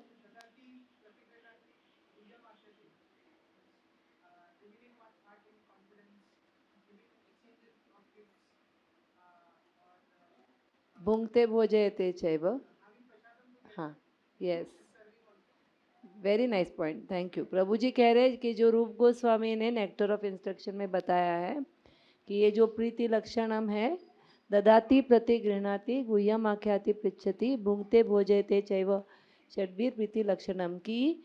ददाति प्रति गृहणाति मतलब क्या है? देना और स्वीकार करना, गिफ्ट। गिफ्ट मतलब सिर्फ भौतिक गिफ्ट नहीं होता है, गिफ्ट कितने तरह तरीके का हो सकता है ना। संग देना एक दूसरे को भी, वो भी ददाति गृहणाति है, प्रति गृहणाति है। और गिफ्ट्स देना भी। भुंगते भोजयते चैव मतलब साथ में बैठ के प्रसाद लेना, ये बहुत महत्वपूर्ण है, क्योंकि जब प्रसाद साथ में बैठ के लेते हैं तो प्रेम बढ़ता है। इसलिए आपने देखा होगा पहले हमारे ट्यूसडे प्रोग्राम जब स्टार्ट हुआ राधा गोपीनाथ प्रभु का, तो हमारे घर में होता था। फिर बाद में एक मंदिर में शुरू किया और वहाँ पे प्रसाद नहीं होता था, क्योंकि वो अलाउड नहीं था वो मंदिर में। तो वहाँ पे सिर्फ ऐसे एक द्रोण में ऐसे कुछ छोटा मोटा प्रसाद डाल के देते थे, पर तभी वहाँ प्रीचिंग नहीं बढ़ा। फिर से जब यहाँ पे आया प्रोग्राम हमारे घर पे, तो फिर से प्रसाद चालू हो गया। तो फिर लोग आने लगे, क्यों? क्योंकि प्रसाद खाते टाइम तभी संग होता है ना, एक दूसरे के साथ हम बातें करते हैं, एक संबंध बन जाते हैं। तो वो एक कल्चर है कि बैठ के बात करना। हम अभी तो राधा गोपीनाथ मंदिर में जल्दी उठने को कहते हैं, क्योंकि एज प्रभु जी से जगह कम होता है। अब प्रार्थना कीजिए वहाँ पे भी हमको सामने वाला बिल्डिंग भी मिल जाए। हम बहुत साल से प्रार्थना कर रहे हैं गोपीनाथ के सामने का बिल्डिंग। तो पहले कैसे होता था, हम लोग बैठते थे तो हमारे हाथ सूख जाते थे बात करते करते। फिर वो लोग साफ करने आते थे उधर लक्ष्मी नारायण के पास, माता जी उठो यहाँ से साफ करना है। फिर हम नारायण प्रभु के स्टॉल के सामने बैठते थे, फिर वो वहाँ पे भी पाइप लाते थे, उठो उठो यहाँ से। फिर भक्ति वेदांत हॉल के सामने जाके बैठते, वहाँ पे भी पाइप लाते थे। और फिर बात फाइनली मैं प्रभु जी को कहते थे, देखो हमको धो के बाहर निकाल रहे हैं क्योंकि कोई अपने आप से उठता नहीं था, क्योंकि इतनी बातें होती थी शेयर करने की। तो जब ये होता है, thank you for bringing this point, जब प्रसादम लेते हैं साथ में, एक दूसरे को गिफ्ट देते हैं, जब एक दूसरे के साथ अपनी मन की बात जो है शेयर करते हैं, तो बहुत गूढ़ संबंध हो जाते हैं। Very strong relationships are formed in this way. तो यस, हम ये कर सकते हैं। और कुछ आपने कहा मंदिर में भक्तों को लेके जा सकते हैं। हमारे मंदिर में टूरिस्ट आते हैं आजकल ना, बहुत आजकल मतलब काफ़ी समय से वो लेके आते हैं दर्शन के लिए, सुंदर दर्शन करके वो वापस जाते हैं। पर जब आप लेके आएंगे, जैसे प्रभु जी ने पहले कहा, जब आप कहेंगे कि हमारे राधा गोपीनाथ मंदिर में आओ। हमारे गोपाल गार्डन के बच्चों ने एक डांस किया था उनके एनुअल डे पे, तो उसमें उनका थीम था राजस्थान। तो उसमें एक गाना है, पधारो मारो मारो देश रे, मेरे देश में पधारो, राजस्थान में। तो वैसे जब हम सबकी भावना ये होगी कि पधारो मारो मंदिर में। हाँ, हमारा मंदिर है, ये राधा गोपीनाथ मंदिर है, और हम उनको भी वो फीलिंग देंगे कि ये आपका भी मंदिर है। और जब जैसे प्रभु जी ने कहा ये जो 6 प्रीति लक्षण जब हम उनके साथ भी शेयर करेंगे तो उनको भी वही जो है वो क्या हो जाएगा, वो कल्चर स्प्रेड हो जाएगा। तो हम जब ये बातों को रखते हैं मन में, तो क्या मेन पॉइंट्स क्या थे हमारे चैंटिंग के बारे में, कि अच्छी तरह से जप करना हमारे स्वयं के जीवन में, तो ही हम दूसरों को प्रेरित कर सकेंगे। श्रवणम करना, दूसरों को भी प्रेरित करना, सेवा करना, साथ में आकर एक दूसरे को संग देना, एक दूसरे को सपोर्ट देना। हम देखते हैं किसी के जीवन में जब कष्ट भी आता है ना, सब भक्त आके खड़े हो जाते हैं मदद करने के लिए। सब नहीं आएंगे पर जो आपके नज़दीक निकट के हैं वो आएंगे आपको मदद करने के लिए। इसीलिए काउंसलर सिस्टम बनाया जाए है, ताकि जब आप मंदिर आएंगे तो आपको ऐसे नहीं लगेगा अरे मैं यहाँ किसी को नहीं पहचानती हूँ या मैं किसी को नहीं पहचानता हूँ, क्योंकि आप या तो मेंटर सिस्टम में होंगे या तो आप काउंसलर्स के सिस्टम में होंगे। तो ऐसा नहीं हो कि आप किसी को नहीं पहचानते, कोई ना कोई तो मिल ही जाएगा मंदिर में जिसको आप पहचानते हैं। तो ये डिवोटी केयर सिस्टम उसी के लिए है कि सिर्फ आप आए and you don't feel lost. आपको ये नहीं लगता है कि आप अकेले हो। जैसे अगर हमारे बच्चे हैं, टीनेजर्स हैं, वो अगर मंदिर आ रहे हैं वो पहले फाइंड आउट करते हैं ग्रुप पे कौन कौन आ रहा है आज, है ना। वो पहचान का कोई एटलीस्ट एक आए तो वो आते हैं, कोई फ्रेंड उनके एज का नहीं आ रहा है तो वो नहीं आते। तो human being is a social animal, कि हम हमेशा चाहते हैं कि कोई साथ में हो। तो ये डिवोटी केयर सिस्टम इतना सुपर्ब आइडिया है कि कोई ना कोई आपको पहचान का मिल ही जाएगा। कोई नहीं तो वो शूज़ स्टॉल पे वो प्रभु जी खड़े रहते हैं ना चश्मा पहन के, वो तो पूछते हैं कैसे हो बेटा, तो भी एक आदमी मिल गया ना ये पहचान का। तो कोई ना कोई तो मिल जाता है, और अगर कोई नहीं तो हम बन सकते वो किसी के लिए, है ना। एक बार एक माता जी आई थी और उन्होंने कहा कि मैं किसी को पहचानती नहीं हूँ, तो मतलब आप जाके फ्रेंडशिप करो ना कोई और नए लोगों के साथ, उनको भी ऐसे ही लगता होगा। तो हम भी जब मंदिर में बैठते, अगर आप देखते कि कोई नया आया है, अकेला बैठा है या बैठी है, जाके बात कीजिए, क्यों, वो आपके मंदिर में आए हैं। हरे कृष्णा।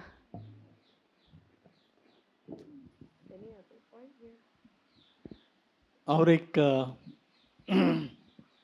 हमें सिखाया गया है simple living and high thinking, यानी हमारा जीवन सरल रहना है, करना है, और हमारा विचार जो है ऊंचा होना चाहिए।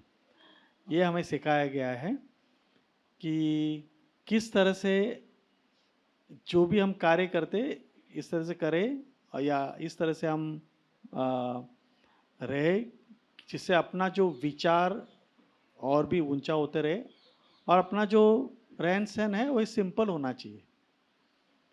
हाँ, मंदिर में जब भी आते तो अगर आप सिंपली ड्रेस्ड, ऐसा नहीं बताओ सिंपली मीन्स फटे कपड़े डाल के आ जाओ, ऐसा नहीं, यानी आप ऐसे आप रहे, आपका सरलता देख के लोग आकर्षित हो सकते हैं।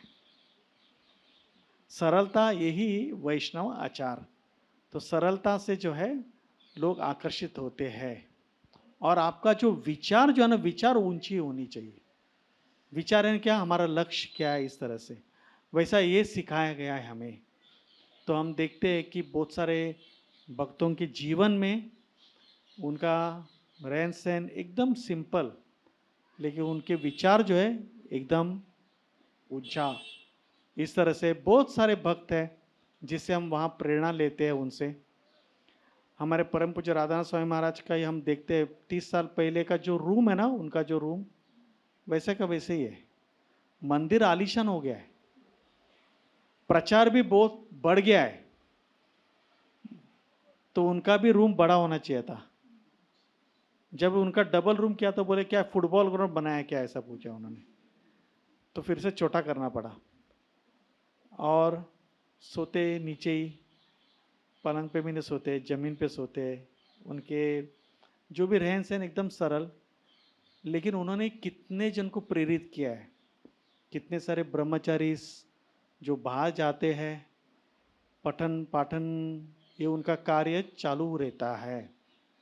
तो ये जो कार्य जो है ये राधा गोपीनाथ मंदिर में है, हो रहा है, इससे हम लोग भी प्रेरित हो जाए। जब हम ऐसे ब्रह्मचारियों को देखते हैं कि जिनका कोई, हमको हर एक को अपना एक रूम चाहिए रहता है ना, लेकिन बेचारे रात को मंदिर के हॉल में सो जाते हैं, एकदम सरल व्यवहार लेकिन ऊंचा विचार, इस तरह से। तो जब भी हम ऐसा देखते हैं तो फिर हम प्रेरित होते हैं, हम भी कुछ करना चाहते हैं हमारे जीवन में हमारी क्षमता से, इस तरह से। हरे कृष्ण। और ये जो मंदिर चलता है, जैसे बहुत ऐसे भक्त हैं जिन्होंने बहुत योगदान किया है, और उनकी यही भावना है, जैसे प्रभु जी ने कहा कि सरल जीवन और उच्च विचार। तो हम देखते हैं कि जो मंदिर के ट्रस्टी हैं, वो अगर मंदिर में आएंगे आपको पता नहीं चलेगा कि वो ट्रस्टी हैं। वो चुपचाप लाइन में खड़े रहेंगे प्रसाद के लिए, वो पीछे जाके नीचे बैठ जाएंगे, कुर्सी नहीं होगी तो ढूंढेंगे, देखेंगे कोई कुर्सी मिलती है क्या बैठने के लिए। मतलब ऐसे रोब नहीं जमाते हैं, आपको पता ही नहीं चलेगा कि दे आर ट्रस्टी, कोई होगा डिवोटी आ रहे हैं ऐसे। तो उनके ये सोच के वजह से जो है ये कल्चर मेंटेन हुआ है कि वेरी मतलब नम्रता और देना देना बैंक, हाँ, देने का जो भाव है वो हमेशा उनका रहा है। जो भी जैसे कृष्णचंद्र प्रभु हैं, शीना जी प्रभु हैं, कृष्णचंद्र प्रभु की जो बहन है मैथिली प्रिया माता जी, वो आती हैं, वो ऐसे खड़े रहती हैं लाइन में, पीछे कहीं पे कोने में जहाँ जगह मिलता है वहाँ जाके बैठ जाती। हमको फोर्स करना पड़ता है, माता जी आपके लिए कुर्सी रखा है प्लीज़ आप जाके बैठिए। वो बैठेगी थोड़ा टाइम कुर्सी पे, थोड़ी देर बाद फिर से नीचे जाके बैठ जाएंगी। तो ये मतलब उन्होंने अपने उदाहरण से हम सबको दिखाया है कि हम थोड़ा भी करते हैं तो हमको हमको थोड़ा ये चाहिए होता है, प्रॉफिट, एडोरेशन, डिस्टिंक्शन, मान, प्रतिष्ठा, सम्मान। ये हमको मन में इच्छा आता है कि सबको पहचानना चाहिए कि मैं कौन हूँ। पर ये जो एक्चुअली करते हैं ना, बड़ी बड़ी जो बड़ा योगदान होता है वो दिखाते नहीं हैं, वो दर्शाते नहीं हैं, वो उसके बारे में बात भी नहीं करते। चुपचाप जो है वो सेवा उनकी चालू रहती है और हर एक प्रोजेक्ट में उनका योगदान रहता है, जिसके वजह से हमको उतनी फैसिलिटी मिलती है। ये जो सब हमको मिल रहा है, कोई कर रहा है, अभी वैष्णव सेवा प्रभु ये कर रहे हैं, हरे कृष्णा टीवी का हज़ारों हज़ारों लोगों को जो है पूरे विश्व भर में जो है श्रवण और ये सब करने को ये मिलता है। जैसे वे सत्य गोपीनाथ प्रभु वीडियोस बनाते हैं तो सबको देखने को मिलता है। तो कहीं ना कहीं कोई भक्त जो है बहुत योगदान कर रहा है जिसका असर सभी के जीवन को छू गया है। तो हमको ये सोचना चाहिए कि हम राधा गोपीनाथ मंदिर में क्या योगदान दे सकते हैं। हम चींटी बन के योगदान कर सकते हैं, या तो वो क्या कहते हैं, स्क्विरल को क्या कहते हैं हिंदी में, गिलहरी। श्री राम को कोई फर्क नहीं पड़ा, हनुमान जी ने बहुत बड़ा पत्थर उठाया और गिलहरी ने अपने जो एक छोटा रेती का कण डाला। भगवान के लिए एक ही है, पर हमारा, ये हमारे गोपीनाथ है, ये हमारा मंदिर है, हम किस तरह से योगदान कर सकते हैं, किसी भी तरह से योगदान कर सकते हैं। जैसे प्रभु जी ने कहा 6 लविंग एक्सचेंजेस, यही हम लोगों के साथ शेयर करेंगे तो वो भी एक योगदान है ना। तो ये जब हर एक व्यक्ति सोचेगा कि मुझे योगदान करना चाहिए, मुझे मेरा कंट्रीब्यूशन देना चाहिए, वो क्या होगा वो आप निर्णय करेंगे, वो और कोई आपके लिए निर्णय नहीं कर सकता है। तो वो जो कॉन्शियसनेस है वो जब होता है तो फिर हम भी किसी के लिए लाइफलाइन बन सकते हैं। जैसे हमारे लिए कोई लाइफलाइन बना है तो वैसे हम भी किसी के लिए लाइफलाइन बन सकते हैं, और वही जो कल्चर है वो बढ़ते रहेगा।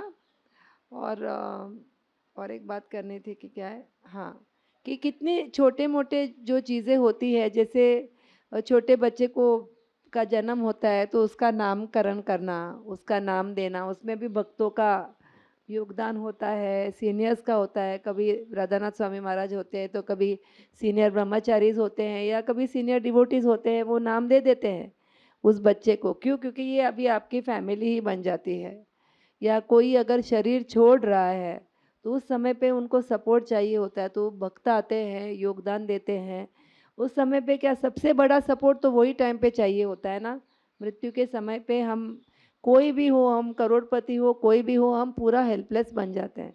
उस टाइम पे कोई भक्त आके आपके कान में हरे कृष्ण मंत्र बोल दे, बस या तो अगर वो आपके बाजू में नहीं है पर कहीं और बैठे हैं और वो आपके लिए प्रार्थना कर रहे हैं, तो मेरा ये बहुत बड़ा अनुभव था कि जब मेरी बेटी बीमार थी, बच्चे में 4 साल की थी, तो सभी भक्त उसके लिए प्रार्थना कर रहे थे और मैंने अस्पताल में देखा कि उसके जैसे ही बच्चे और भी बीमार थे, पर ये उनसे काफ़ी अच्छे स्टेट में थी, मैं देखती थी। तो क्यों? क्योंकि भक्त प्रार्थना कर रहे थे और फिर वो ठीक हो गई और मैं भी ठीक थी, मैं मैनेज कर रही थी, मैं सब कर रही थी, मैं दूसरों को भी प्रचार कर रही थी हॉस्पिटल में। पर वो ठीक हो गई, उसके बाद मुझे पैनिक होने लगा कि फिर से हो गया तो, फिर से हो गया तो I can't go through this again, ऐसा मन में विचार। मुझे बहुत डर लगता था जब टेस्टिंग के लिए जाते थे, रिपोर्ट तो मैं नहीं लेती थी, प्रभु जी को कहती थी आप जाके रिपोर्ट ले लो। मैं मतलब वो एक अनसर्टेनिटी बोलते हैं ना कि वो क्या बताएंगे रिपोर्ट में, तो बहुत कष्ट होता था। तो फिर सडनली मुझे रियलाइज़ हो गया कि शायद ये ठीक हो गई तो अभी भक्तों ने प्रार्थना करना बंद कर दिया होगा। तो जो मैं मैनेज कर रही थी और वो भी मैनेज कर रही थी, वो हमारी शक्ति नहीं थी। वो सभी भक्त जो है वो प्रार्थना कर रहे थे, वो उनकी शक्ति थी। तो तभी रियलाइज़ हुआ कि भक्तों के प्रार्थना की कितनी शक्ति होती है, वेरी वेरी पावरफुल। तो हमको अगर प्रार्थना चाहिए तो हमको भी तो प्रार्थना करनी चाहिए, भक्तों को सपोर्ट करना एक दूसरे को इन टाइम्स ऑफ नीड, जब ज़रूरत उनको पड़े, ये भी हमारा एक बड़ा योगदान हो सकता है। तो डायरेक्ट इनडायरेक्ट किसी भी तरह से पर हम जो है अपना योगदान कर सकते हैं।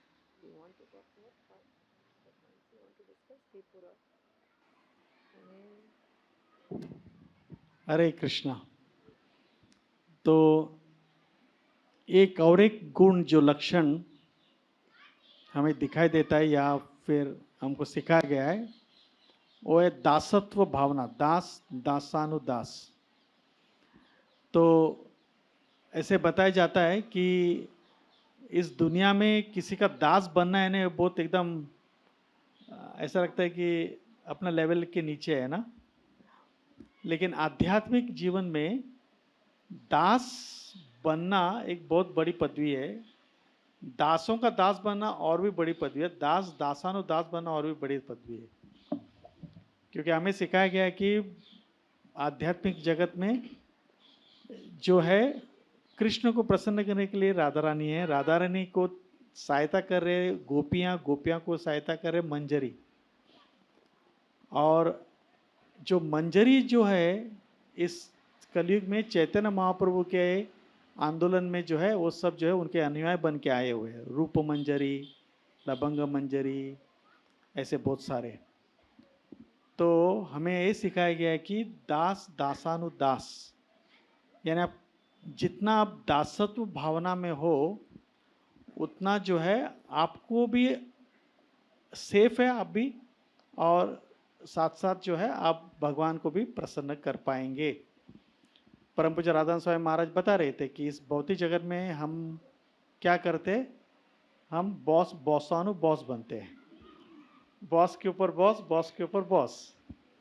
लेकिन हम आध्यात्मिक जीवन में हम दास दासानुदास बनना चाहते हैं, और वो दास दासानुदास बनने से हमको भी एक संतुष्टि मिल जाती है उसके अंदर कि हमको पोजीशन नहीं चाहिए और भगवान के सामने। तो जब भी हम दूसरों को प्रसन्न करना चाहते हैं, उसका मतलब क्या है कि मैं जब भी भक्तों के संग में रहूँगा तो मेरा जो भी ज़रूरत है वो बाद में बाजू में रखूँगा, लेकिन दूसरों का प्रसन्नता या दूसरों की सहायता करने के लिए मैं आगे रहूँगा या रहूँगी। इस तरह से जब ये भावना हो जाती है ना, तो एक वैकुंठ वातावरण हो जाता है। आप ये सोचिए, इमेजिन की जस्ट कि सब लोग एक दूसरे की सेवा करने में लगे, कोई अपने आप के बारे में कोई सोचता नहीं है, लेकिन दूसरों का सेवा करने में उन लोग एकदम आतुर रहते। तो अब समझो क्या वातावरण होएगा ये। नहीं प्रसाद आप ले लो, नहीं प्रसाद आप ले लो, प्रसाद आप ले, कैसे होगा ये वातावरण? आप दोनों लड़ेंगे तो हम ले लेंगे। तो ये जो भावना है ये हमको सिखाया गया है कि किस तरह से। इसलिए हम देखेंगे कि कोई कुछ पोजीशन लेता है ना, तो उस दूसरे को लगता नहीं कि मुझे वो चाहिए, खुश है, आप ले लो कोई person, I will help you, इस तरह से। एक ये प्रभु जी ने कहा तो याद आया, महाभारत में जिन्होंने भी महाभारत सीरियल देखा है उसमें एक ऐसे आता है ये कि भीष्म देव सबको बैठे रहते हैं, सब कौरव बैठे हैं और तभी पांडवों की एंट्री होती है, वो आते हैं जंगल में से कुंती माता के साथ और उनको भी बिठाया जाता है वहाँ पे। और तभी उनकी बहुत हमेशा हमारी लड़ाई झगड़ा वगैरह बहुत होते रहता है। तो एक बार उनको सबको बिठाते हैं और उनके सामने खाना रखा जाता है, पर वो कहते हैं एक कंडीशन है कि आपको जो है आपको अपने हाथ से नहीं खाना है। तो कैसे खा सकते हैं? फिर सब क्या करते हैं, सब अपने बाजू वाले जो हैं उनको खिलाते हैं, है ना, एक दूसरे को। तो इस तरह से एक दूसरे को ऐसे वो क्या करते हैं, हाथ स्ट्रेट नहीं, कुछ तो कंडीशन होता है क्या? हाँ हाँ, फोल्ड नहीं करना है, हाथ को फोल्ड नहीं करना है, आपको सीधे हाथ से खाना है। कैसे खाएंगे? तो नहीं होता है, तो ऐसे खिलाना है। तो जब उनको समझ में आता है कि सहयोग से ही हम खा सकते, तो ज़बरदस्ती उनको करना ही पड़ता है। बाकी कौरव सब साथ में बैठे, पर कहीं पे तो एक कौरव और एक पांडव रहेंगे ना पर उनको वो करना पड़ता है। मुझे एक और पॉइंट याद आया कि अ, आपको पता है आपके शरीर में किडनी क्या काम करता है? क्या करता है? प्यूरिफाई करता है। जो इम्प्योर ब्लड को, अशुद्ध जो खून है उसको प्यूरिफाई करके फिर शुद्ध जो निर्माण करता है, और जो टॉक्सिन्स है यूरिन के इसमें यूरिनरी ब्लैडर में चले जाते हैं। वैसे आपके शरीर में स्प्लीन क्या काम करता है? रेड ब्लड कॉर्प्यूसल्स को बनाता है। किडनी काम करता है, लिवर काम करता है, हृदय काम करता है, सब काम करते हैं। हम कभी ध्यान देते हैं वहाँ पे? ध्यान कब देते हैं? जब कोई काम नहीं कर रहा है तभी। तो तभी हमको समझ, जब मेरी सासू माँ को जो है उनको डायलिसिस पे रखा था, तभी तभी मुझे first time I came to know कि किडनी क्या करता है। मुझे सिर्फ पता था कि राजमा का शेप का है, क्योंकि मैं एक्यूप्रेशर के लिए वो राजमा लगाती थी वो उनको पॉइंट्स पे। बट अदरवाइज मैंने कभी सोचा नहीं था कि किडनी क्या काम करता है। मैंने कभी नहीं सोचा था कि स्प्लीन क्या काम करता है, या ये बाकी जो अपेंडिक्स क्या काम करता है। तो जब ये काम करना बंद कर देता है या वो सही सही रूप से काम नहीं करता है, तब हमारा ध्यान वहाँ पे जाता है। तो वैसे ही ये जो हमारा लाइफ लाइन है, राधा गोपीनाथ मंदिर जब बंद था कोविड के टाइम पे, तब हमको रियलाइज़ हुआ कि बाप रे, हमको क्या मिल रहा था, है ना। हाँ, ऑनलाइन होता था, ऑनलाइन भी अच्छा है, पर जो एक्चुअली मंदिर में बैठ के भक्तों के सामने, मतलब बैठ के वहाँ पे सुनना, भक्तों के संग में बैठ के सुनना, उसका एक अनुभव कुछ अलग ही होता है ना। तो जब फिर कोविड जब खुल गया तो ऐसे लगा हमारे भी लंग्स खुल गए, हम सांस ले सकते हैं अच्छी तरह से, क्योंकि बिल्कुल ही भक्तों का संग नहीं था। हाँ, ये एक अच्छा था कि ऑनलाइन की वजह से हमको बहुत नए नए स्पीकर से सुनने को मिला, जो हम उनको जानते भी नहीं थे, पर बहुत लोगों से सुनने को हमको मिला। जैसे हमारे मंदिर ने तो बहुत सुंदर ये किया था, ऑनलाइन तीर्थ यात्रा, अलग अलग धाम के, शायद उनके आईवाईएस के ट्रिप्स के वीडियोस दिखाए थे, और हर एक धाम, जो इतना ज्ञान हमको कभी नहीं मिला था।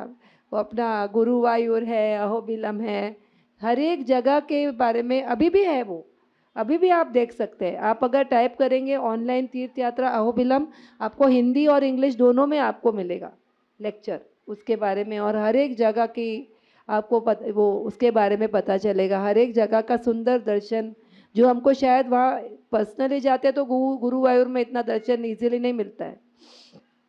पर फिर भी हम ऑनलाइन से ही सुखी होते हैं क्या?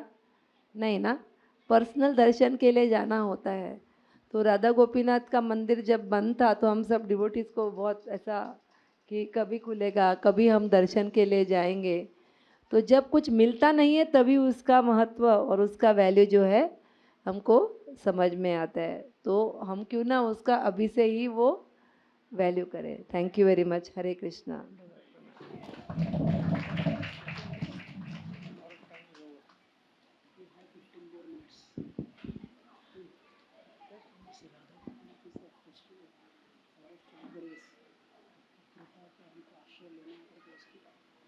Krishna is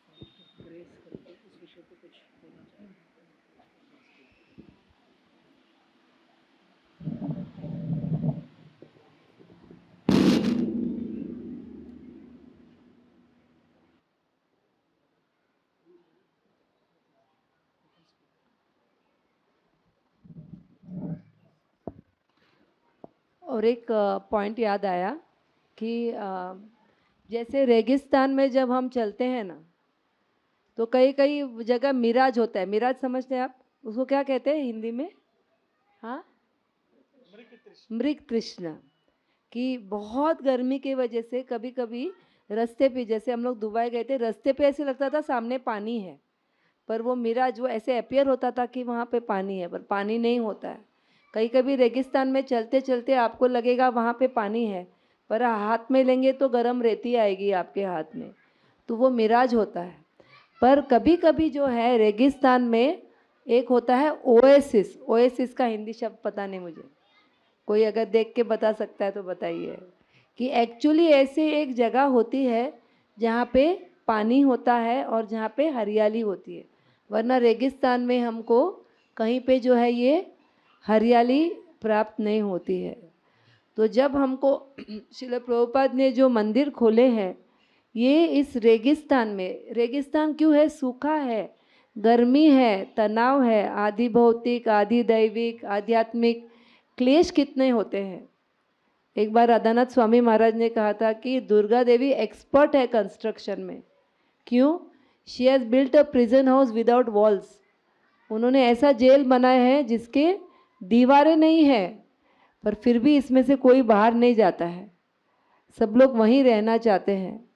और आपके पास चाबी भी है उसमें से निकलने के लिए। वो चाबी क्या है? हमारा शरीर, मनुष्य जीवन, यही हमारी चाबी है जन्म मृत्यु के चक्कर में से निकलने के लिए। जानवर नहीं कर सकते हैं ये, क्योंकि धर्मो ही तेषाम अधिको विशेषो। जो मानव का जो स्पेसिफिक ये है कि हमको धर्म मिला है इसमें से निकलने के लिए। तो दुर्गा देवी क्या करती है? हमको चाबी देती है, पर हम वो चाबी को यूज़ नहीं। You lose the key before you use the key. कि मनुष्य जीवन ही खो दिया तो हमको मनुष्य जीवन मिला है, और इस मनुष्य जीवन के साथ क्या करना चाहिए वो श्रील प्रभुपाद ने हमको बताया। और उन्होंने एक्चुअली ऐसा एक घर बनाया है, is built a house in which everyone can live. ऐसा मंदिर बनाया, इसने मंदिर बनाए हैं हमारे लिए ताकि हम एक्चुअली मनुष्य जीवन का जो ध्येय है उसको हम पा सकें। श्रील प्रभुपाद को किसी ने पूछा था एक बार कि आप इतने मंदिर क्यों बांध रहे हैं? ऑलरेडी वृंदावन में मंदिर है, आप क्यों मंदिर बांध रहे हैं? तो उन्होंने कहा कि हम मंदिर बांध रहे हैं क्योंकि ये एक एजुकेशनल इंस्टीट्यूट है, ये सिखाएगा सबको। यहाँ भक्त आएंगे, ये साथ में भागवतम पढ़ेंगे, कथा होगी, कीर्तन होगा, सेवा होगी, अर्च विग्रह की पूजा होगी, ताकि भक्तों को जो है साथ में मिलकर सेवा करने का अवसर मिलेगा और भगवान की भक्ति करने का जो है अवसर मिलेगा। तो यहाँ पे राधा गोपीनाथ मंदिर हमारे लिए वो ओएसिस बन जाता है। क्योंकि तो बम्बे शरीर में क्या है, शहर में क्या है? ट्रेन में चढ़ो, ट्रेन में उतरो, पुनर्जन्म होता है, डेली होता है ना, न्यू बर्थ। मैं एक बार ट्रेन में चढ़ी, गलती से विरार के ट्रेन में चढ़ी, मुझे बोरीवली उतरना था। तो वो अभी ईगो मैटर हो गया है। मतलब इट्स नॉट इवन कि गर्दी के वजह से वो आपको उतरने नहीं देते। क्यों चढ़े विरार के ट्रेन में अगर आपको बोरीवली उतरना था? अरे पर जगह है, जाने दो। आप लोगों को बोरीवली के ट्रेन में ही चढ़ना चाहिए। अभी बोरीवली का ट्रेन अंधेरे के बाद स्लो होता है, कौन जाएगा बोरीवली के ट्रेन में, है ना? तो हम तो विरार के ट्रेन में ही जाते ताकि हम जल्दी उतर पाए बोरीवली में, पर उतरने नहीं देते। तो मैं मीरा रोड पहुंच गई, मीरा रोड में उतरी कुछ तो करके, पर मुझे ऐसे एक्चुअली लगा कि आई एम री इनकारनेशन, मतलब न्यू बर्थ, नया जन्म हो गया। तो डेली जो दैनिक दिन का जो ये जॉब करना या बच्चों को स्कूल भेजना, सब डेली मतलब भागम भाग ऐसे ही होता है। पर जब मंदिर जाते हैं, मंदिर का एक वो अलग ही वातावरण होता है, उसका एनर्जी अलग होता है। मंदिर में, मंदिर को जब बांधते हैं तो उसका जो वास्तु होता है वैसे ही बांधा जाता है। जो अंदर जाते हैं, जो विग्रह जहाँ पे रखे हुए हैं, उसका एक अलग ही मूड होता है। तो it is like oasis in the desert. कि अगर आप जंगल में खो गए हैं और वहाँ पे आपको शीनाजी प्रभु गए, जो हमारे मंदिर के ट्रस्टी थे, उन्होंने एक बार बताया कि वो कहाँ गए थे, साउथ अफ्रीका गए थे, कहीं पे तो गए थे, और उनको खाने को कुछ चाहिए था, कुछ नहीं मिल रहा था उनको विदाउट अनियन गार्लिक। फिर वहाँ पे सडनली उन्होंने एक स्टॉल देखा, हरे कृष्णा, महाप्रसाद अवेलेबल है। अरे बाप रे, यहाँ पे भी पहुँच गए। या हाँ, तो भगवान के जो भक्त है ये बहुत एंटरप्राइजिंग है, सब जगह पहुँच जाते हैं। कहीं पे भी जाओ आपको, अगर इस्कॉन का मंदिर है आप भूखे नहीं जाएंगे, है ना। प्रसाद हमको सब जगह जो है मिलेगा। तो प्रसाद का दो अर्थ होता है, एक प्रसाद होता है जो हम खाते हैं और दूसरा प्रसाद क्या होता है, कृपा, उसको भी प्रसाद कहा जाता है। तो राधा गोपीनाथ में दोनों मिल जाता है ना, खाने वाला भी और कृपा वाला भी, दोनों ही मिल जाता है। तो क्यों ना हम उसका उसके प्रति हम अपने मन में कृतज्ञता की भावना रखें कि यहाँ पे प्रसाद भी मिलता है, कृपा भी मिलती है, सपोर्ट भी मिलता है, प्रेम भी मिलता है, सुंदर विग्रह दर्शन भी मिलता है, कथा मिलती है, सब कुछ हमको मिलता है। तो let us be grateful, let us pray to Radha Gopinath. हम भगवान के सामने खड़े रहते तो हमको क्या प्रार्थना करनी चाहिए, आइडियली क्या प्रार्थना करनी चाहिए? हाँ, कृपा दे, वो तो हम सब प्रार्थना करते हैं, पर हरे कृष्ण मंत्र का मतलब क्या है, उसका मीनिंग क्या है मेन, कि हे राधा रानी, हे कृष्ण जो है, आप हमको आपकी सेवा में लगाइए। और ये प्रार्थना हम करते, उसके बाद अगर हमको सेवा प्राप्त होती और हम कहते कि नहीं करनी है भगवान हमको सीरियसली नहीं लेंगे। तो सेवा मांगनी भी चाहिए और फिर करनी भी चाहिए है ना। ये मैं आपको नहीं कह रही हूँ, मैं अपने लिए खुद स्वयं को समझा रही हूँ, क्योंकि प्रार्थना करना बहुत आसान है पर उसको निभाना मुश्किल होता है। तो हमको सबको एक दूसरे को याद दिलाते रहना चाहिए, थोड़ा हिलाना चाहिए एक दूसरे को। तो जब हम फ्रेंडशिप होता है ना, तो कोई ना कोई पकड़ लेता है, पूछता है अरे कितने दिन से नहीं आए, माया में है क्या, है ना। कोई ना तो पूछता है हमको कि कहाँ पे हैं आप। तो ये याद रखना चाहिए, अगर हम कहाँ गए थे, हम कहीं पे तो गए थे और हमको प्रसाद नहीं मिल रहा था, फिर वहाँ पे एक इस्कॉन का सेंटर मिल गया। वो बेचारे ब्रह्मचारी ने जो भोग लगाया था, ये कहाँ पे था, गुरुवायूर में, उन्होंने जो भोग लगाया था, उनको हमने फ़ोन किया कि प्रभु जी हम लोग कितने जन थे, हम लोग आ रहे हैं। तो उन्होंने ज़्यादा भोग बनाया, तो बोलते मैं अकेला होता हूँ तो मैं थोड़ा ही भोग बनाता हूँ, पर उन्होंने ज़्यादा बनाया ताकि हम सबको प्रसाद मिल सके। तो ऐसे कहाँ मिलेगा। तो प्रभुपाद के प्रति, हमारे गुरुजनों के प्रति और उन सब भक्तों के प्रति हमको कृतज्ञता व्यक्त करनी चाहिए हमारे हृदय में। सिर्फ थैंक यू बोल के नहीं, पर how can I assist you in your service, आपकी सेवा में हम कैसे मदद कर सकते हैं, ये भावना रखने से जो है फिर हम उनके साथ ददाती प्रति गृणाति, हम क्या कर रहे हैं, we are reciprocating with them. Thank you very much. Hare Krishna. Hare Krishna.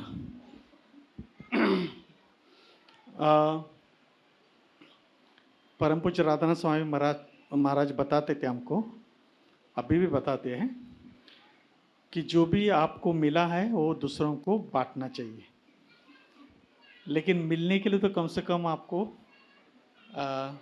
मंदिर में भक्तों का संग करना चाहिए, श्रवण करते हुए अपने जीवन में उतारना ये जरूरी है।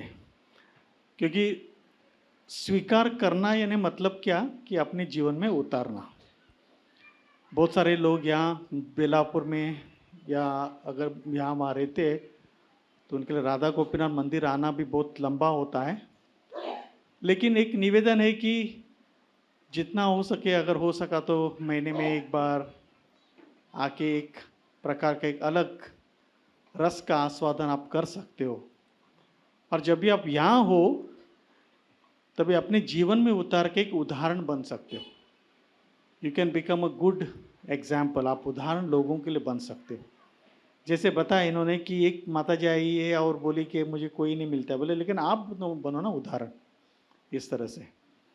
तो आप जो है हर एक के अंदर वो क्षमता है लीडर बनने की। एक प्रकार का उदाहरण अपने जीवन में आप उतारो तो आप कितने जन को प्रेरित कर सकते हो। आप देखो, हमको एक जानवा प्रिया माता जी या ऐसे बहुत सारे लीडर्स हैं यहाँ, डॉक्टर आशा बोईते यहाँ बैठी है, ऐसे हमें बहुत सारे ऐसे नेताओं की ज़रूरत है, प्रभु जी की तरफ से, यहाँ से भी।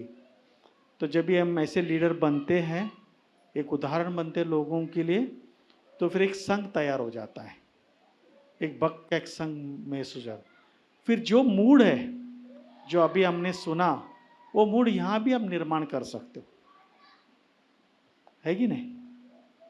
हम सबके अंदर है जो मूड हमने जो आपको बताई, वो मूड हम जहाँ भी हो वहाँ मूड तैयार कर सकते हो।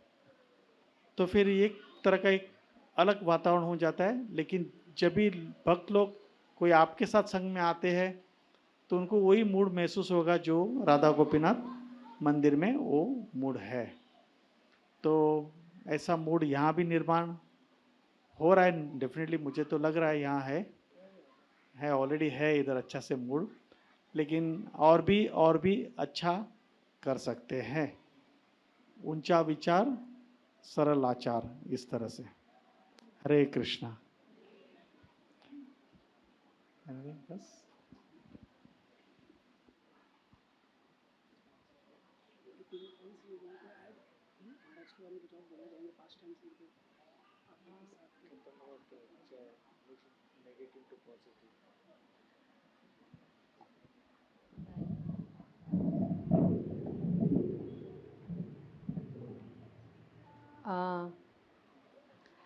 प्रभु जी ने रिक्वेस्ट किया कि थोड़े इंटरैक्शन जो राधानाथ स्वामी महाराज के साथ, या जो उन्होंने अपने लेक्चर्स में मेन पॉइंट्स जो बताए हैं, वो थोड़ा शेयर करने के लिए। तो एक पॉइंट, हम शिकागो गए थे, तो हमको उनको मिले थे वहाँ पे। तो मैंने ये पूछा उनको कि आपके जीवन में कितने कष्ट आए, मतलब जब जर्नी होम बुक में हम पढ़ते हैं कि कितना ये कष्टदायक ये जर्नी था। It was not a very easy journey, उनका जो प्रवास था। तो उनको पूछा मैंने कि इतने डिफ़िकल्टीज़ थे, तो आपने कैसे मतलब हैंडल किया सब कुछ। तो उन्होंने कहा कि मेरे जो है मैंने उनको पूछा आपकी इतने पॉजिटिव मेमोरीज़ कैसे है जब इतना कष्ट हुआ। तो उन्होंने कहा कि सभी मेमोरीज़ पॉजिटिव नहीं थे, बट मैंने उसको प्रोसेस करके पॉजिटिव बनाया। तो कई बार जो है हमारे जीवन में कुछ घटनाएं घटती हैं और जो दुख भरी होती है हम उनको याद करते हैं ना बार बार। वही चीज़ जो जो कष्ट आता है या दुख होता है, किसी ने कुछ कह दिया, वो हम बार बार सोचते हैं। तो ये एक एग्जाम्पल दिया जाता है कि किसी ने हमको कुछ शब्द कह दिए, हम उसका तलवार बना के हमारे छाती में डाल देते हैं, हम स्वयं डालते हैं, और डेली उसको थोड़ा घुमाते हैं ऐसे, एक बूंद खून का टपके वहाँ से, ताकि हम भूले नहीं अरे उन्होंने हमको ये कहा था, है ना। पर जीवन में इससे ज़्यादा बहुत महत्वपूर्ण अपने जीवन में हमको कितना कुछ करना है। छोटी छोटी बातों को लेकर हमको दुखी नहीं होना। तो हम अपना नैरेटिव चेंज कर सकते हैं, जो हुआ था उसका नैरेटिव चेंज कर सकते हैं। जैसे परीक्षित महाराज ने किया था ना, जब उनको श्राप मिलता है, अरे उन्होंने तो माँ के गर्भ में ही भगवान का दर्शन किया था, वो तो परमहंस थे जैसे। तो उन्होंने जो गलती की थी उन्होंने स्वीकार की, और उन्होंने ये कहा कि भगवान जो है निज शाप रूपम, वो श्राप के रूप में आए हैं मेरे जीवन में, तो मुझे वो स्वीकार करना चाहिए। तो राधानाथ महाराज को एक बार ब्रज बिहारी प्रभु ने ये प्रश्न पूछा था कि आपका शोषण भी हुआ है, लोगों ने आपके बारे में बुरा भी बात किया है, आपको कष्ट भी दिया है, फिर भी आप कैसे, आपको क्रोध कैसे नहीं आता है, और आप हमेशा मतलब पीसफुल कैसे रहते हो। तो उन्होंने कहा कि हम जब भक्ति में आते हैं तो हम ये प्रार्थना करते कि हे भगवान हमारा शुद्धिकरण करो। हम जब हरि नाम लेते हैं तो हम कहते हैं ना कि हमारे हृदय में जो अनर्थ है, काम है, क्रोध है, लोभ है, मत्सर है ना। किसी और को कुछ मिल गया और हमको नहीं मिला तो हमारा मुंह टेढ़ा हो जाता है, अरे उनको ही क्यों, मुझे क्यों नहीं। होता है ना सबके हृदय में, हमारे सबके अंदर होता है वो। तो हम प्रार्थना करते हैं ना हरि नाम लेते समय, तो ही हमारा हरि नाम अच्छे से हम कर सकते हैं। जब हम ये जानेंगे कि हमारे अंदर ये सब भावना है, और अगर हम अच्छी तरह से हरि नाम करेंगे तो चेतो दर्पण मार्जनम, क्लीनिंग हो जाएगा। तो हम प्रार्थना करते हैं कि हे भगवान मुझे शुद्ध कर दो, ये अनर्थ मेरे हृदय में से जो है निकाल दो।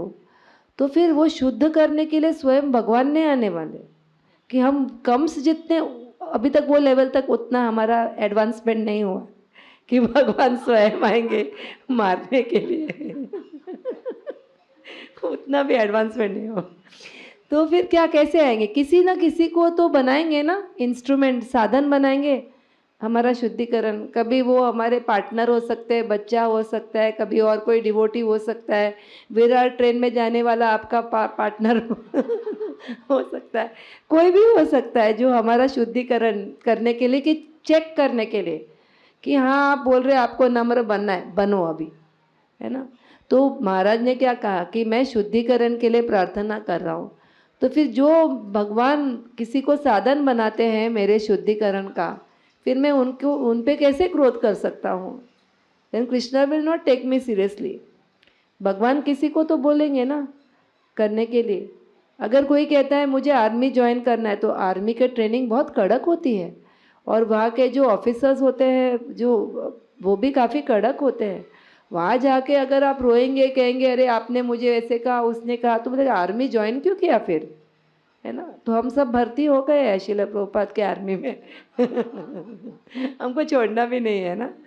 तो फिर हमको जो है, जब हमारे जीवन में थोड़ा शुद्धिकरण का अवसर मिलता है, तो हमको वो सही सही ढंग से उसको स्वीकार करना है। हाँ, ये नहीं कि कुछ कोई बहुत ही गलत कर रहा है तो हम उनको बता सकते हैं, पर हमको ये स्वीकार करना चाहिए कि हमारे अंदर ये अनर्थ है, हमको उस पर काम करना चाहिए। तो महाराज ने बताया कि when Krishna is using somebody as instrument of purification, मेरे शुद्धिकरण के लिए, तो मैं उसको स्वीकार करता हूँ। ये एक पॉइंट था। ऐसे बहुत सारे पॉइंट्स हैं, पर एक और पॉइंट मुझे याद है। एक बार मैंने उनको पूछा था कि इस्कॉन में थोड़े टर्मिनोलॉजी होते हैं जो थोड़ा अलग है, और एक जो पहले हम आए थे तो दो शब्द थे जो सीखे थे, एक है सॉस और एक है ब्लूप। सॉस मतलब डांटना, ही गॉट द सॉस मतलब उनको डांट पड़ी, ऐसे कहते थे। और ब्लूप मतलब कोई भक्ति में, अभी कोई पानी में डूबता है तो कैसे आवाज़ आता है, ब्लूप, ऐसा आवाज़ आता है ना अंदर। तो ब्लूप मतलब कोई डूब गया भक्ति में, मतलब फॉल डाउन हो गया ऐसे। तो मैंने उनको कहा कि महाराज आपने कभी मुझे डांटा नहीं है, तो आप प्लीज़, मैं ब्लूप नहीं होने वाली हूँ, मैं गलती करूँगी तो आप प्लीज़ मुझे डांटिए, आप सिर्फ हर बार एनकरेज ही करते हैं। तो तभी उन्होंने बहुत इम्पोर्टेंट बात की।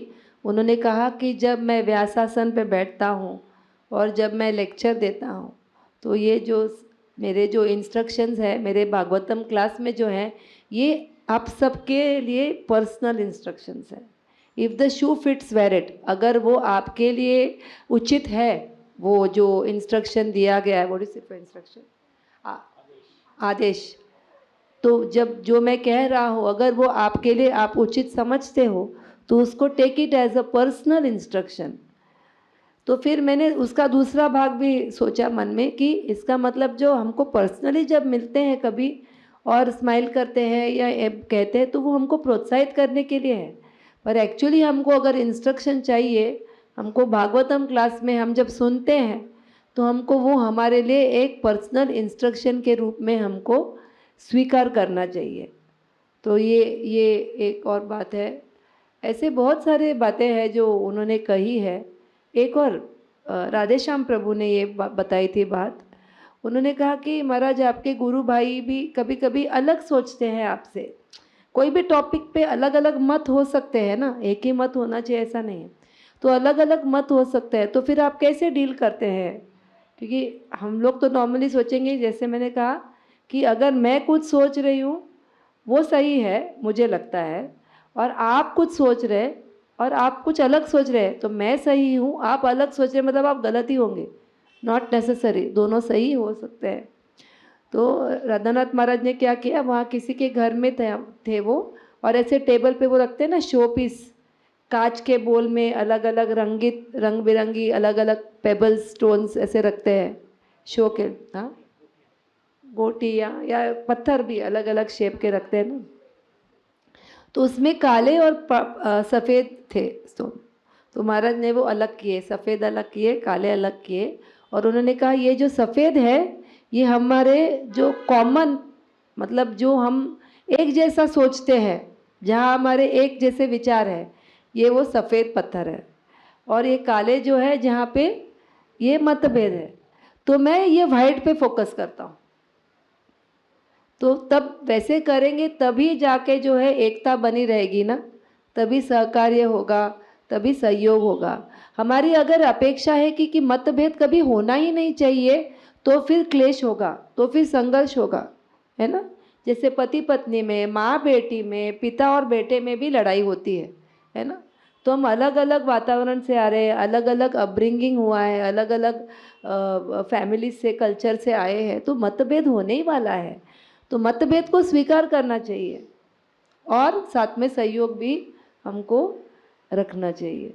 You have any personal note to share? Last. Hare Krishna.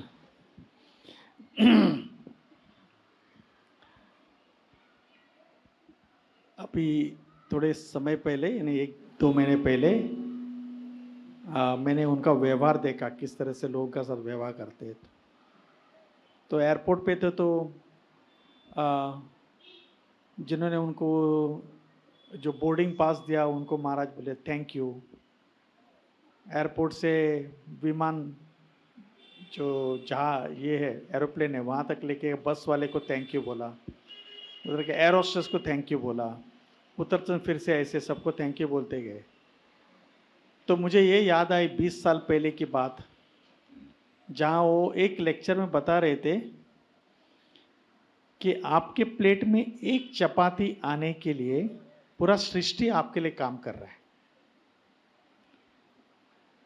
फिर से दोहराता, आपको प्लेट में एक चपाती आपके प्लेट में आने के लिए पूरी सृष्टि काम कर रही है।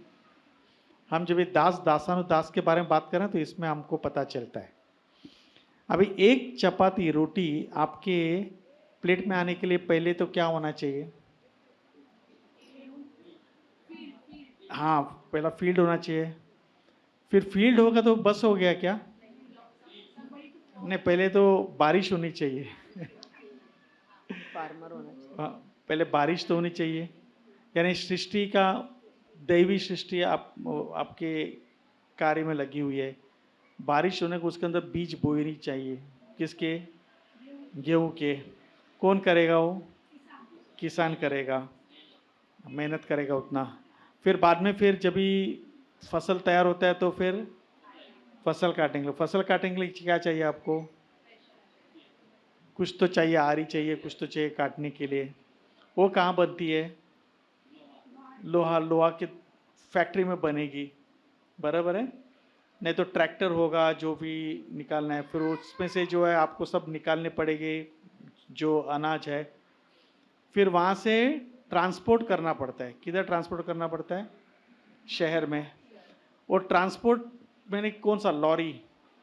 लॉरी में क्या क्या इंडस्ट्री आ गई? कौन सी इंडस्ट्री आ गई?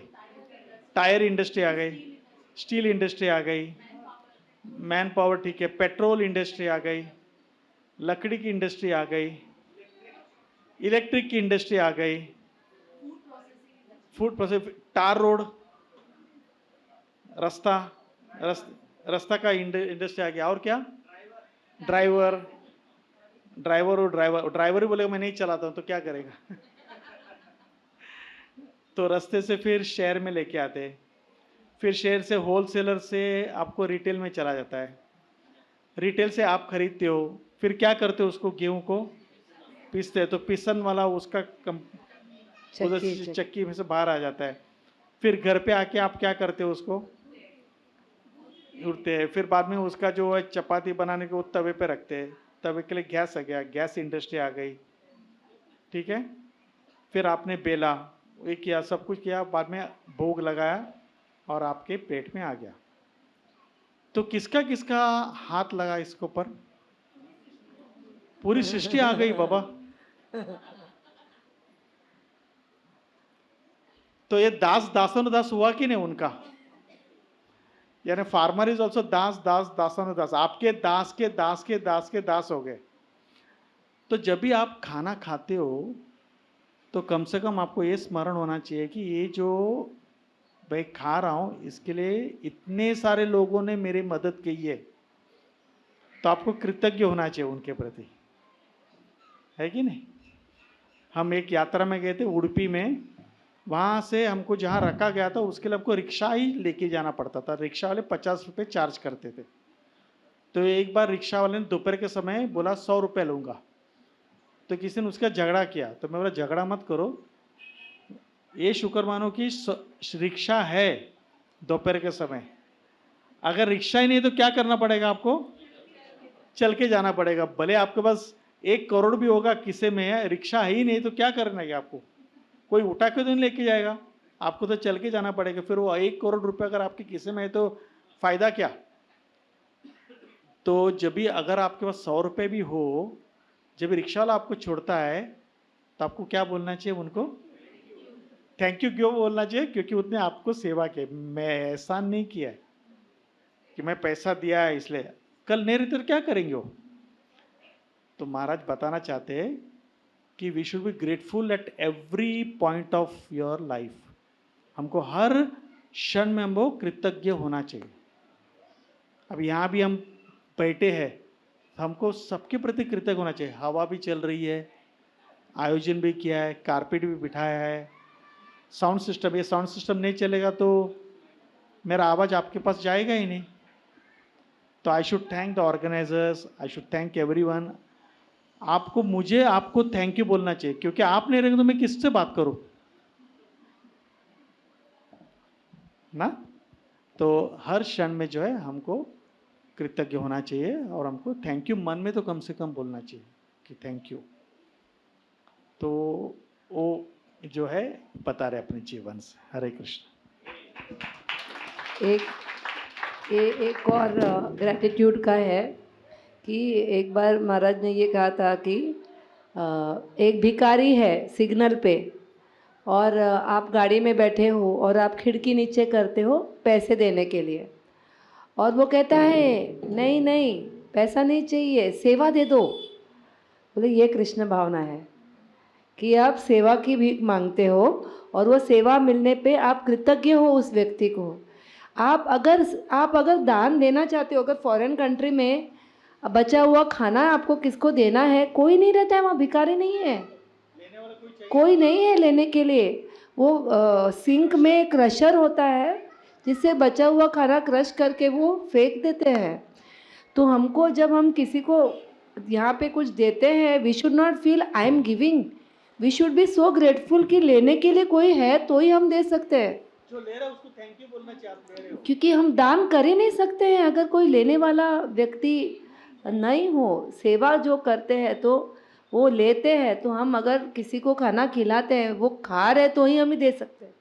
अगर वो कहे हमको खाना ही नहीं तो फिर, तो when we are getting opportunity to serve we should be grateful for the opportunity. और एक बात, ये हर बार मैं बोल रही हूँ ये लास्ट है एक्चुअली लास्ट है मेरे तरफ से कि महाराज जा रहे थे और एयरपोर्ट पे उनके हाथ में डंडा था, तो उनको सिक्योरिटी गार्ड ने रोक दिया कि आप ये डंडा लेके नहीं जा सकते। तो महाराज ने कहा पर मैंने परमिशन लिया है। तो वो परमिशन लेटर किधर है, तो बोले वो अथॉरिटी के पास ही है, दे दिया है ऑलरेडी। नहीं, जब तक मुझे वो अथॉरिटी नहीं बोलेंगे तब तक मैं आपको अंदर नहीं जाने दूंगा। तो महाराज वापस गए, फिर उनके जो भी थे जिन्होंने कर दिया, सब मामला हो गया और वो अथॉरिटी वहाँ आए, मेन टॉप जो थे वो आए। तो वो उनको देख के ये सिक्योरिटी गार्ड डर गया कि ये कोई बड़े आदमी होंगे कि टॉप अथॉरिटी आए हैं इनको छोड़ने के लिए।